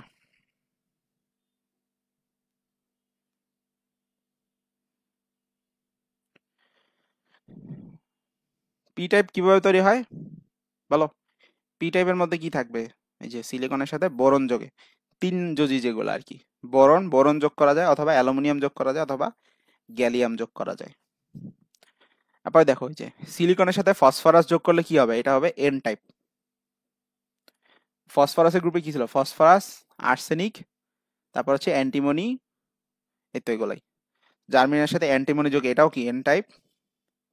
ফসফরাস যোগে এটাও এন টাইপ। এই যে জার্মেনিয়ামটা আসলে কি? সিলিকনের পরিবর্তে আসছে। আমরা যে আর কি ফার্স্টে নিছিলাম, বলছিলাম না এটা সিলিকনের, তো এটা সিলিকনের না নিয়ে কিসের নেওয়া যায়? জার্মেনিয়ামের নেওয়া যায়, কারণ কার্বন, সিলিকন, জার্মেনিয়াম এই সবগুলোই তো সেমিকন্ডাক্টর। তো সিলিকন অথবা জার্মেনিয়ামের পুরাটা থাকবে, তার মধ্যে আমরা হাফ করে দিছিলাম হচ্ছে পি টাইপ, আর হাফ করে দিছিলাম এন টাইপ। তো পি এর জন্য কি ইউজ করা যায়? Boron, aluminium, gallium. এন টাইপের জন্য ইউজ করা যায় কি? ফসফরাস, আর্সেনিক, অ্যান্টিমনি, ঠিক আছে। তাহলে পি টাইপ কিভাবে তৈরি করব? সিলিকনের সাথে আমরা বোরন, অ্যালুমিনিয়াম, গ্যালিয়াম যে কোনো একটা ইউজ করবো, অপশনে যেটা আছে বোরন আছে। পি টাইপের অর্ধপরিবাহী তৈরি করতে বিশুদ্ধ সিলিকনের সাথে কোন মৌল যোগ করতে হয়? যে বোরন। ক্ষুদ্র অর্ধপরিবাহী চিপে বিলিয়ন ট্রানজিস্টর ঢোকানোর প্রক্রিয়াকে কি বলে? এই যে ভিএসএলআই না, এটা ভিএলএসআই মনে হয় খুব সম্ভবত। এনিওয়ে, তো এটা হচ্ছে চিপ তৈরি করে যেটা আর কি। তো একটু আগে বলছিলাম না যে ছোট ছোট জায়গার ভিতরে এইরকম অসংখ্য ডায়োড এবং ট্রানজিস্টর থাকে। শুধু ডায়োড ট্রানজিস্টর না, ক্যাপাসিটরও থাকে, অনেক কিছু থাকে আসলে। যেটা ছবি দেওয়া আছে এখানে বলছে কোনটি পিএনপি ট্রানজিস্টর। পিএনপি নাম কি হবে? পিএনপি, তাহলে মাঝখানেরটা এন হবে। দেখো পিএনপি দিলে মিলে কিনা। পিএনপি, হ্যাঁ এই যে এটা মিলে, এটা দিলে মিলে না। পিএনপি দিলে মিলে না, এটা হয় না। পিএনপি, এটাও হয় না। পিএনপি, এটা হয়। সো এই দুইটা আসলে হয়। এখন সাধারণত ইমিটারকে নিচের দিকে দেখানো হয়, তবে ইমিটার তুমি চাইলে উপরের দিকেও দেখাইতে পারো। এটার কোনো আসলে ইয়া নাই যে উপরের দিকে ইমিটার তীর চিহ্ন দেওয়া যাবে না, এমনটা আসলে হয় না। তুমি চাইলে নিচেও দিতে পারো, উপরেও দিতে পারো, মানে এটাও ঠিক আছে, এটাও কিন্তু ঠিক আছে। বাট বইয়ে তোমাদের ওই যে বলতেছিলাম যে বইয়ে যেহেতু এটা দেওয়া আছে, তার মানে এটাই তোমাদের সঠিক। গ। চিত্রে এনটা কি? এন মাঝখানে, এটা পিট। এটি ব্যবহার করা হয় কোথায়? যে ট্রানজিস্টর কোথায় ব্যবহার করা হয়? অ্যাম্পলিফায়ার হিসেবে আর সুইচ হিসেবে ব্যবহার করে। আর রেকটিফায়ারও ব্যবহার করা যায়, বাট ওই যে বললাম রেকটিফায়ারটা সাধারণত ডায়োডের জন্যই বরাদ্দ থাকে। মাইক্রোফোনের বিপরীতে কাজ করে কোনটি? মাইক্রোফোন কিভাবে কাজ করে? যেমন আমি যে কথা বলতেছি এটা কিন্তু মাইক্রোফোন। সো এই মাইক্রোফোন কিভাবে কাজ করে আমি দেখো, আমি আগে বলে যাই। আমি কথা বলতেছি, এটা হচ্ছে আমার শব্দ শক্তি। তো শব্দটা মাইক্রোফোনের ভিতরে থাকা ডায়াফ্রাম নামে একটা পর্দার মতো থাকে হালকা, সেটাকে গিয়ে কম্পিত করে। আচ্ছা, ওই ডায়াফ্রামের সাথে একটা চুম্বকের মতো বস্তু থাকে, তো সেই চুম্বকের বস্তুটা ওঠানামা করে। সো চুম্বকের বস্তুটা ওঠানামা করার কারণে সেখান থেকে ইলেকট্রিসিটি জেনারেট হয় বা বিদ্যুৎ শক্তি রূপান্তর হয়। তাহলে রূপান্তরটা খেয়াল করো, আমি কথা বলতেছি, এটা হচ্ছে আমার শব্দ শক্তি। শব্দ শক্তি গিয়ে ডায়াফ্রামটাকে ওঠানামা করাচ্ছে, সেটা হচ্ছে ডায়াফ্রামের যান্ত্রিক শক্তি। আচ্ছা, ডায়াফ্রাম হচ্ছে কি একটা পর্দার মতো জাস্ট। তুমি যেমন একটা কাগজ রেখে কথা বলো, কাগজটা কাঁপবে না, ওইরকম একটা ব্যাপার আছে ওইখানে। সো ডায়াফ্রামটা হচ্ছে যান্ত্রিক শক্তি। এখন ডায়াফ্রামটা গিয়ে আঘাত করতেছে ওই যে সলিনয়েড বা চুম্বক থাকে ওইটা। সো ডায়াফ্রামের যান্ত্রিক শক্তি কনভার্ট হচ্ছে সলিনয়েডের, বলতে পারি আমরা, চুম্বক শক্তিতে। দেন সেটা কনভার্ট হচ্ছে ইলেকট্রিসিটিতে বা তড়িৎ শক্তিতে। তারপরে সেটা যাচ্ছে আমি যেখানে আর কি কথা বলতেছি সেখানে। ধরো এখানে আমি ল্যাপটপে রেকর্ড করতেছি, ল্যাপটপে গিয়ে সেটা চলে যাচ্ছে। এটা হচ্ছে মাইক্রোফোন কিভাবে কাজ করে। স্পিকার কিভাবে কাজ করে? ঠিক উল্টা। স্পিকার তো হচ্ছে কম্পিউটার থেকে না তারপরে আসবে। তাহলে কম্পিউটারে যে থাকে ইলেকট্রিক্যাল এনার্জি, সেই ইলেকট্রিক্যাল এনার্জিটা গিয়ে হচ্ছে ওই সলিনয়েডের কাছে যায়। তখন সলিনয়েডের কাছে গিয়ে যখন ইলেকট্রিসিটি প্রবাহিত হয়, তখন সেই চুম্বকটা ওঠানামা করে। তাহলে তড়িৎ শক্তি পরিণত হচ্ছে চৌম্বক শক্তিতে। চৌম্বক শক্তি যখন ওঠানামা করে, ওইটার সাথে লাগানো যদি কোনো ডায়াফ্রাম থাকে অথবা হচ্ছে কোনো শঙ্কু বা কোণ থাকে, হ্যাঁ, তো এই বড় স্পিকার আসলে সাধারণত একটু কোনক টাইপের দেখবা সেট আপ দেওয়া থাকে। তুমি যদি কোনো স্পিকার খুলে থাকা, ছোট স্পিকারে হচ্ছে মাইক্রোফোনের মতো ডায়াফ্রাম থাকে, তো ওইটাতে গিয়ে আঘাত করে, ওই সলিনয়েডটা গিয়ে বা চুম্বকটা গিয়ে আঘাত করে। তাহলে রূপান্তরটা খেয়াল করো, তড়িৎ থেকে চুম্বক, চুম্বক থেকে যান্ত্রিক শক্তি। তারপরে ওই ডায়াফ্রামটা যখন ওঠানামা করে তখন সেখানে একটা শব্দ জেনারেট হয়, ওই শব্দটা পরে আমরা শুনতে পারি। তখন লাস্ট হচ্ছে শব্দ শক্তির রূপান্তরিত। তো মাইক্রোফোনের বিপরীতে কাজ করে কোনটা?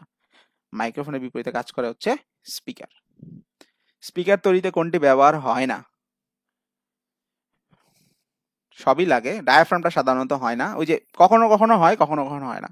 সাধারণত এখানে ওই যে শঙ্কু টাইপের কোন টাইপের কোন একটা অবজেক্ট থাকে যেটাকে আর কি কাঁপায়। কেবল টিভি কোনটির সাহায্যে সংকেত পাঠায়? কেবল টিভি হচ্ছে ওই যে ডিশ ডিশ যেগুলা, এগুলো হলো কোএক্সিয়াল কেবল। কেবলের অনেক রকম টাইপ আছে, আমি তোমাদের বলে দিই।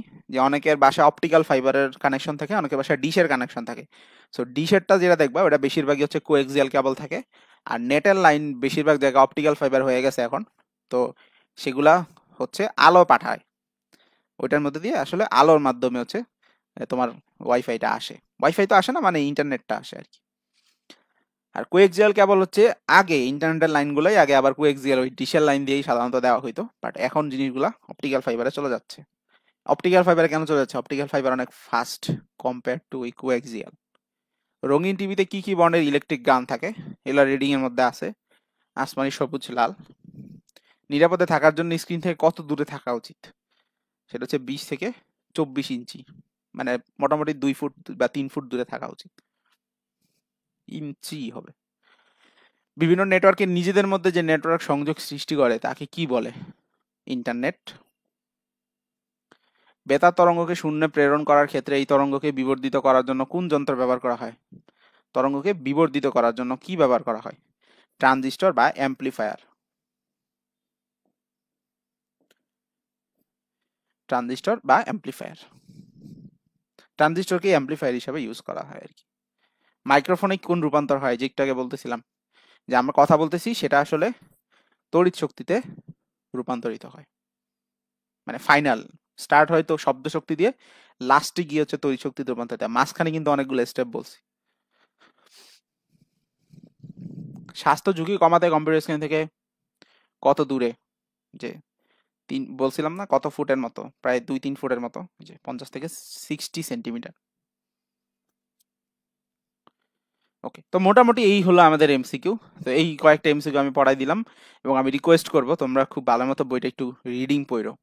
হ্যাঁ, আর সৃজনশীল আসলে অ্যান্সার করার দরকার নেই, বাট এখানে আমি তোমাদের সুবিধার জন্য 2টা সৃজনশীল দিয়ে রাখছি, সো এগুলো তোমরা রিডিং পড়ে নিতে পারো। বাট আমি তোমাদের বলবো যে তোমরা এখান থেকে সিকিউ আসলে অ্যান্সার করো না, যেহেতু আমাদের এখন কম্প্যাক্ট ভাবে পড়া উচিত, এবং অন্য অনেক অধ্যায় জিনিস বাকি আছে ভাই পড়ার জন্য, সাবজেক্ট তো অনেক বাকি। আর হলো এই ফিজিক্সেরই আসলে পড়ার বহুত কিছু আছে যেগুলো তোমরা ঠিক মতো বুঝো না। সো যে ক্লাসগুলো দিলাম এগুলো খুব ভালো মতো আগে শেষ করো। আচ্ছা, আলোর 2টা ক্লাস আমি নিছি। সো আলোর 2টা ক্লাসে খুব সুন্দর করে বোঝানোর চেষ্টা করছি এবং কিছু বাদ দেই নাই, বড় কথা হচ্ছে এটা।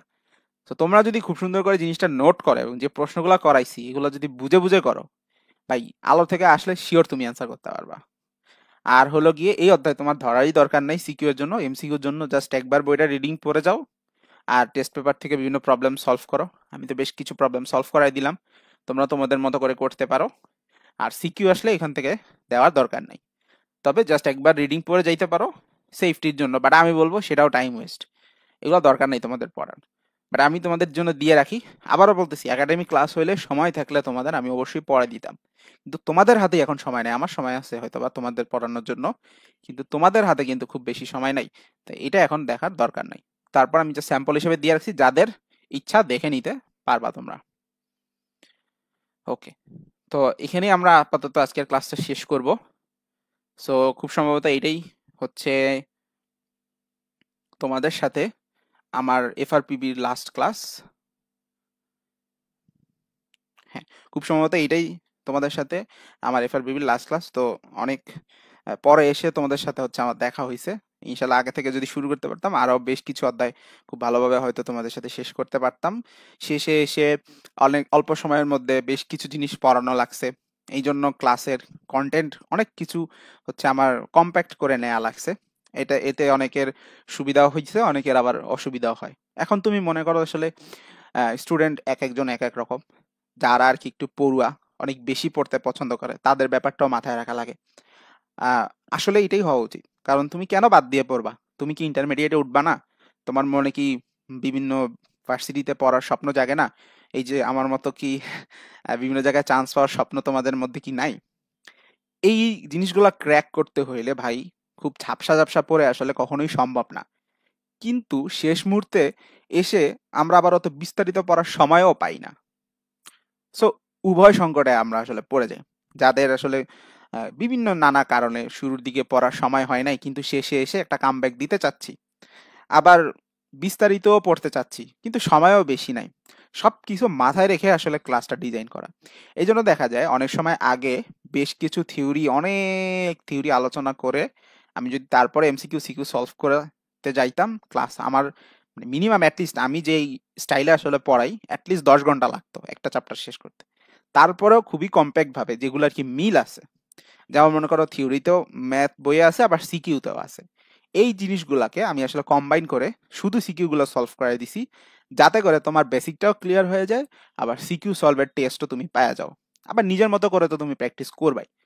তুমি নিজের মতো ক্লাস করার পর যদি নিজের মতো প্র্যাকটিস করার সময় সবকিছু যদি পেরে যাও, তাহলেই তো বুঝবো যে হ্যাঁ তুমি আসলে রাইট ট্র্যাকে আছো। সো কিভাবে পড়ানো দরকার এটা অ্যাটলিস্ট আমার থেকে বেশি ভালো কেউ জানে না। তোমরা তো আসলে এখনো পড়াশোনা করতেছো, আর আমি 8 বছর ধরে পড়াচ্ছি। এমনকি আমি আসলে এসএসসি লেভেলে আমার ব্যাচমেটরাও পড়াইছি, আমিও পরীক্ষা দিছি, আমার স্টুডেন্টও পরীক্ষা দিছে, ইন্টারমিডিয়েটও আমি তাই করছি। সো আমার পড়ানোর এক্সপিরিয়েন্স অনেক বেশি, এবং তোমাদের জন্য যেটা বেস্ট আমি হচ্ছে সেটাই দেওয়ার ট্রাই করছি এই এফআরপিবিতে।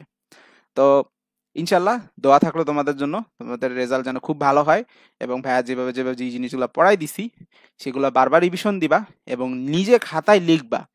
ঠিক আছে?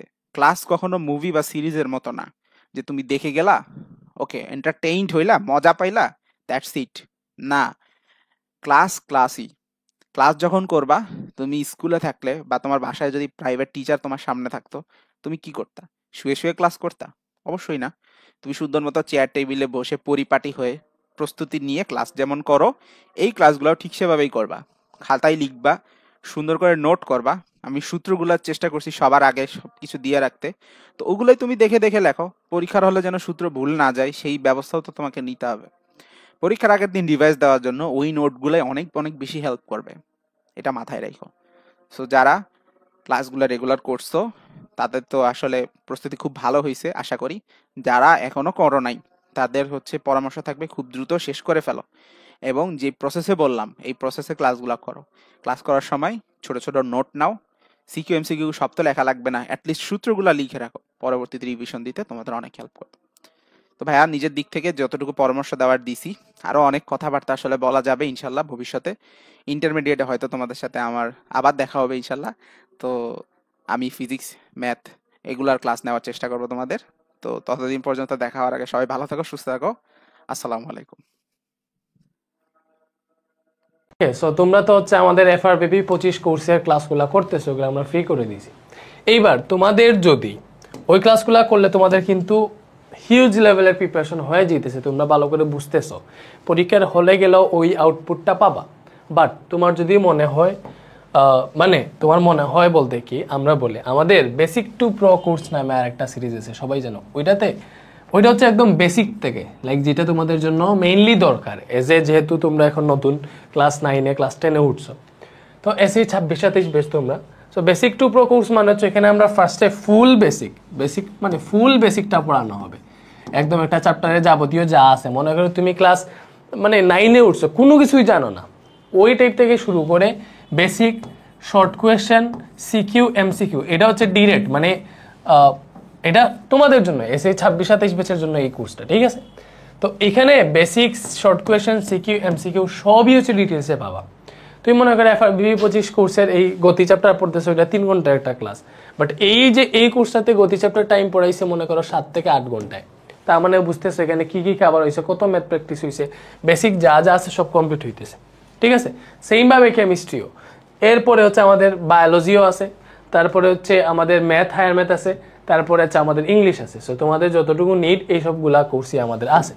তো মনে করো তুমি আমাদের এফআরবিপি 25 কোর্সের ক্লাসগুলো দেখেই তুমি হাফ ইয়ারলি এক্সাম দিয়ে দিলা, বা তোমার সামনে যে এক্সাম দিয়ে দিতেছো, ঠিক আছে? বা এর এক্সামের আগেও যদি দেখো, মনে করো তোমার যদি মনে হয় যে না ভাই আমার আরেকটু বেশি ডিটেলসে জানা উচিত, একটা চ্যাপ্টার ভালোভাবে আমার এমনভাবে জানা উচিত যাতে আমি আরেকটা স্টুডেন্টকে পড়াইতে পারি, তো তুমি আমাদের ক্লাস দেখে বুঝতে পারতেছো যে আমরা ক্লাস কোয়ালিটি কেমন, কিভাবে পড়াইতেছি। বা তো সেমভাবে আগের বেচে যদি ওইভাবে পড়াই, তো তোমাদের বেচে তো আরও ডিটেলসে আরও সুন্দরভাবে পড়াইতেছি, স্বাভাবিক না? এবং এইগুলার ডেমো ক্লাস আছে, তা তুমি চাইলে দেখতেও পারো, অথবা আমি কমেন্টে লিঙ্ক দিয়ে দিব, ঠিক আছে? এগুলার ডেমো ক্লাস আছে, ওকে, এগুলো হচ্ছে ডেমো ক্লাস আছে, বা লিঙ্ক দিয়ে দিব, তুমি হচ্ছে দেখো, ঠিক আছে? তো এই কোর্সগুলোতে ভর্তি হয়ে যেতে পারো। আমার মনে হয় ভর্তি হওয়া উচিত, প্রত্যেকটা এসএসসি 26, 22, 27 তোমাদের ভর্তি হওয়া উচিত, কারণ এইগুলাতে একদম বেসিক থেকে ফুল কমপ্লিট হবে। এবং এই যে কোর্সগুলোর প্রাইস দেখতেছো, এগুলো হচ্ছে শর্ট সিলেবাসের উপর। শর্ট সিলেবাসে মনে করো তোমাদের এসএসসি 26-এর জন্য তো এটা ডিরেক্ট এগুলাতে ভর্তি হয়ে গেলা। এসএসসি 27 যারা, তোমরা ফার্স্টে এই কোর্সে ভর্তি হবা, হইলে তোমাদের শর্ট সিলেবাসে যতটা চ্যাপ্টার আছে সবগুলো কমপ্লিট হবে। এবং আমরা এইগুলার পরে এই যে শর্ট সিলেবাসের যেগুলা করাই দিছে এগুলো শেষ হয়ে যাওয়ার পরেই ফুল সিলেবাসের উপর কোর্স রান করবো। মানে কি শর্ট সিলেবাসে যেগুলো পড়াই দিছি এর বাকি যে চ্যাপ্টারগুলো থাকবে সেই 27-এর জন্য বেসিক্যালি আমরা ফুল সিলেবাস লঞ্চ করবো, ওইখানেও তোমরা ভর্তি হয়ে যেতে পারবো। তো এখন এখানে ভর্তি হলে শর্ট সিলেবাসে কিন্তু তোমাদের ফার্স্টের দিকের চ্যাপ্টারগুলোই আছে, অর্ধেক বই আছে আর কি শর্ট সিলেবাসে। সেই 27 তোমরা জানো কোন কোন চ্যাপ্টার আছে বা 26। তো এইগুলার প্রাইস দেখতেছো মাত্র 1000 টাকা কোর্স ফি, যে ফুল ফিজিক্স, ঠিক আছে। এটা হচ্ছে এই ডিসকাউন্টটা তোমার হচ্ছে 5 জুন পর্যন্ত থাকবে। এরপরে এটা হচ্ছে 1250 হয়ে যাবে, বা একটা প্রাইস থাকবে, তোমরা আমাদের সাথে যোগাযোগ করলেই বুঝতে পারবে যে তখন প্রাইস কত, ঠিক আছে। ওকে, তো এরপরে হচ্ছে কেমিস্ট্রিও সেমভাবে আছে, এরপরে হচ্ছে বায়োলজিও আছে, এগুলাতে একদম ডিটেলসে পড়ানো হবে। তুমি যদি ফিজিক্স কেমিস্ট্রি বায়োলজি মানে পিসিবি যেটাকে বলে ফুল একসাথে যদি কিনো তাহলে 2790 টাকা দিয়ে কিনতে পারবো, ঠিক আছে। তো এই যে ইয়ে আছে, এবং এগুলা ক্লাস কেমন হবে ভাইয়া, এই যে প্রিমিয়াম রেকর্ডেড মানে কি আমরা লাইভে নিতাম, মনে করো লাইভে নিলে ওইগুলো হচ্ছে একটু কমেন্ট পড়তে বা একটু কোয়ালিটি নষ্ট হয়, বাট রেকর্ডেড নিলে কম সময়ে বেশি জিনিস পড়ানো যায় এবং রেকর্ডেডগুলোর প্রিমিয়াম থাকে। এজন্য লাইভ তোমরা হচ্ছে এখানে আলাদা ডিসকাশন গ্রুপ পাইতেছো, যেখানে ডাউট সলভ করতে পারো। তোমাদের কোনো প্রশ্নে যদি ঝামেলা হয়, এক্সাম পাইতেছো, মনে করো তুমি একটা প্রশ্ন বুঝতেছো না, তোমার মধ্যে আলাদা গ্রুপ থাকবে, ডিসকাশন গ্রুপ, ওইখানে বুঝতে বাবা এইটা বুঝতেছি না, বুঝিয়ে দিন, আমাদের টিচার প্যানেল রাখা আছে, ওরা তোমাদেরকে বুঝিয়ে দিবে, ঠিক আছে। প্রিমিয়াম রেকর্ডেড মানে কি একদম স্মার্ট বোর্ডে, এবং আমাদের কোয়ালিটি আরো ইমপ্রুভ, যে ক্লাসগুলো দেখতেছো না এখন এটা দেখে কোয়ালিটি আরো ইমপ্রুভ থাকবে, ঠিক আছে। তো এগুলা পাবা। তো সেম ভাবে হচ্ছে সবগুলা কোর্স আছে দেখো। এরপরে হচ্ছে এই যে ম্যাথ আর হায়ার ম্যাথ, এখানে যেগুলা ম্যাথ আর হায়ার ম্যাথের এগুলো হচ্ছে তোমার প্রি রেকর্ডেড, মানে এগুলো হচ্ছে আগে থেকে রেকর্ড করে, এগুলাতে ভর্তি হয়ে গেলে এখন হচ্ছে সবগুলো চ্যাপ্টার পেয়ে যাবা, ঠিক আছে। ফিজিক্স কেমিস্ট্রিতে অলরেডি 2টা করে চ্যাপ্টার শেষ হয়ে গেছে, বাকিগুলো শেষ হবে, ঠিক আছে। তো এগুলা প্রি রেকর্ডেড, এই যে এখানে তুমি দেখতে পারবে, এই জন্য এগুলোর কোর্স ফি একটু কম, মানে এগুলো হচ্ছে আগে থেকে রেকর্ড করা, সো এগুলো তুমি কিনতে পারো। যদি এগুলার নতুন কোনো ভার্সন আসে, তুমি যদি এটাতে ভর্তি হয়ে থাকো, যদি নতুন কোনো ভার্সন আসে যে আমরা একদম নিউলি লঞ্চ করতেছি লাইভ ক্লাস, ঠিক আছে, কথার কথা, তাইলে হচ্ছে মনে করো ওইটার ফি থাকতে পারে 1250 টাকা, কথার কথা। তখন 790 এর সাথে কত যোগ করলে 1250 টাকা, মনে করো 300-400 টাকা, ওইটা পে করলে তুমি নতুনটারই অ্যাক্সেস পেয়ে যাবে, ঝামেলা নাই। বাট এটা কিন্তু সেরা একটা কোর্স, এখানে তুমি এমসিকিউ থান্ডার সিরিজ ফ্রি পাবা, ভালো করে বুঝো, এমসিকিউ থান্ডার সিরিজ ফ্রি পাবা। তো এখানে সব দেওয়া আছে, তুমি জাস্ট আমাদের সাথে যোগাযোগ করে আমাদের বেসিক টু প্রো সিরিজের কোর্সে ভর্তি হওয়া উচিত। এখানে ভর্তি হইলে তোমার 100% যদি বেশি কোনো উপস্থিতি থাকে ওইটা হয়ে যাবে। এরপরে আমাদের ইংলিশ কোর্স আছে, ইংলিশ ফার্স্ট অ্যান্ড সেকেন্ড দুইটা মিলে হচ্ছে 1250 টাকা। এটা হচ্ছে ডিসকাউন্ট প্রাইস, ডিসকাউন্ট না থাকলে হয়তো প্রাইসটা একটু বাড়তে পারে, তুমি আমাদের সাথে যোগাযোগ করো, আমাদের সবগুলা কোর্সই কিন্তু আছে। তো এরপরে দেখো আমাদের এই যে তুমি যদি সবগুলা course physics chemistry biology math higher math English সবগুলো একসাথে কিনো, তাহলে এই যে আমাদের ডিসকাউন্ট প্রাইস হচ্ছে 5490 টাকা, এটা 5 জুন পর্যন্ত থাকবে, এরপরে বাড়বে আর কি। সো তোমরা হচ্ছে তখন যোগাযোগ করো, যেই প্রাইস থাকবে ওই প্রাইসে ভর্তি হয়ে যেতে পারবা, ঠিক আছে। তো এই হোয়াটসঅ্যাপে ভাইয়া জাস্ট এই হোয়াটসঅ্যাপে যোগাযোগ করলে দেখো তোমার ফুল প্রিপারেশন কিন্তু এগুলোতে হয়ে যাবে। এগুলো basic to pro course, basic to pro কোর্সের ক্লাস কীরকম হয়, মানে এগুলা থেকে মানে 3x বেটার, ঠিক আছে, 3x প্রিমিয়াম। সো এই যে ভর্তি হয়ে যেতে পারো, জাস্ট এই হোয়াটসঅ্যাপে একটা মেসেজ দাও, মেসেজ দিলে আমাদের অ্যাডমিনটা তোমাদেরকে সব বুঝিয়ে দিবে। তো এটা মনে করো তোমাদের মানে যাদের বেসিক টু প্রো কোর্স প্রয়োজন তোমাদের জন্য এই মার্কেটিংটা। তো এখন তোমরা হচ্ছে ক্লাসের বাকিটুকু কমপ্লিট করো। আল্লাহ হাফেজ।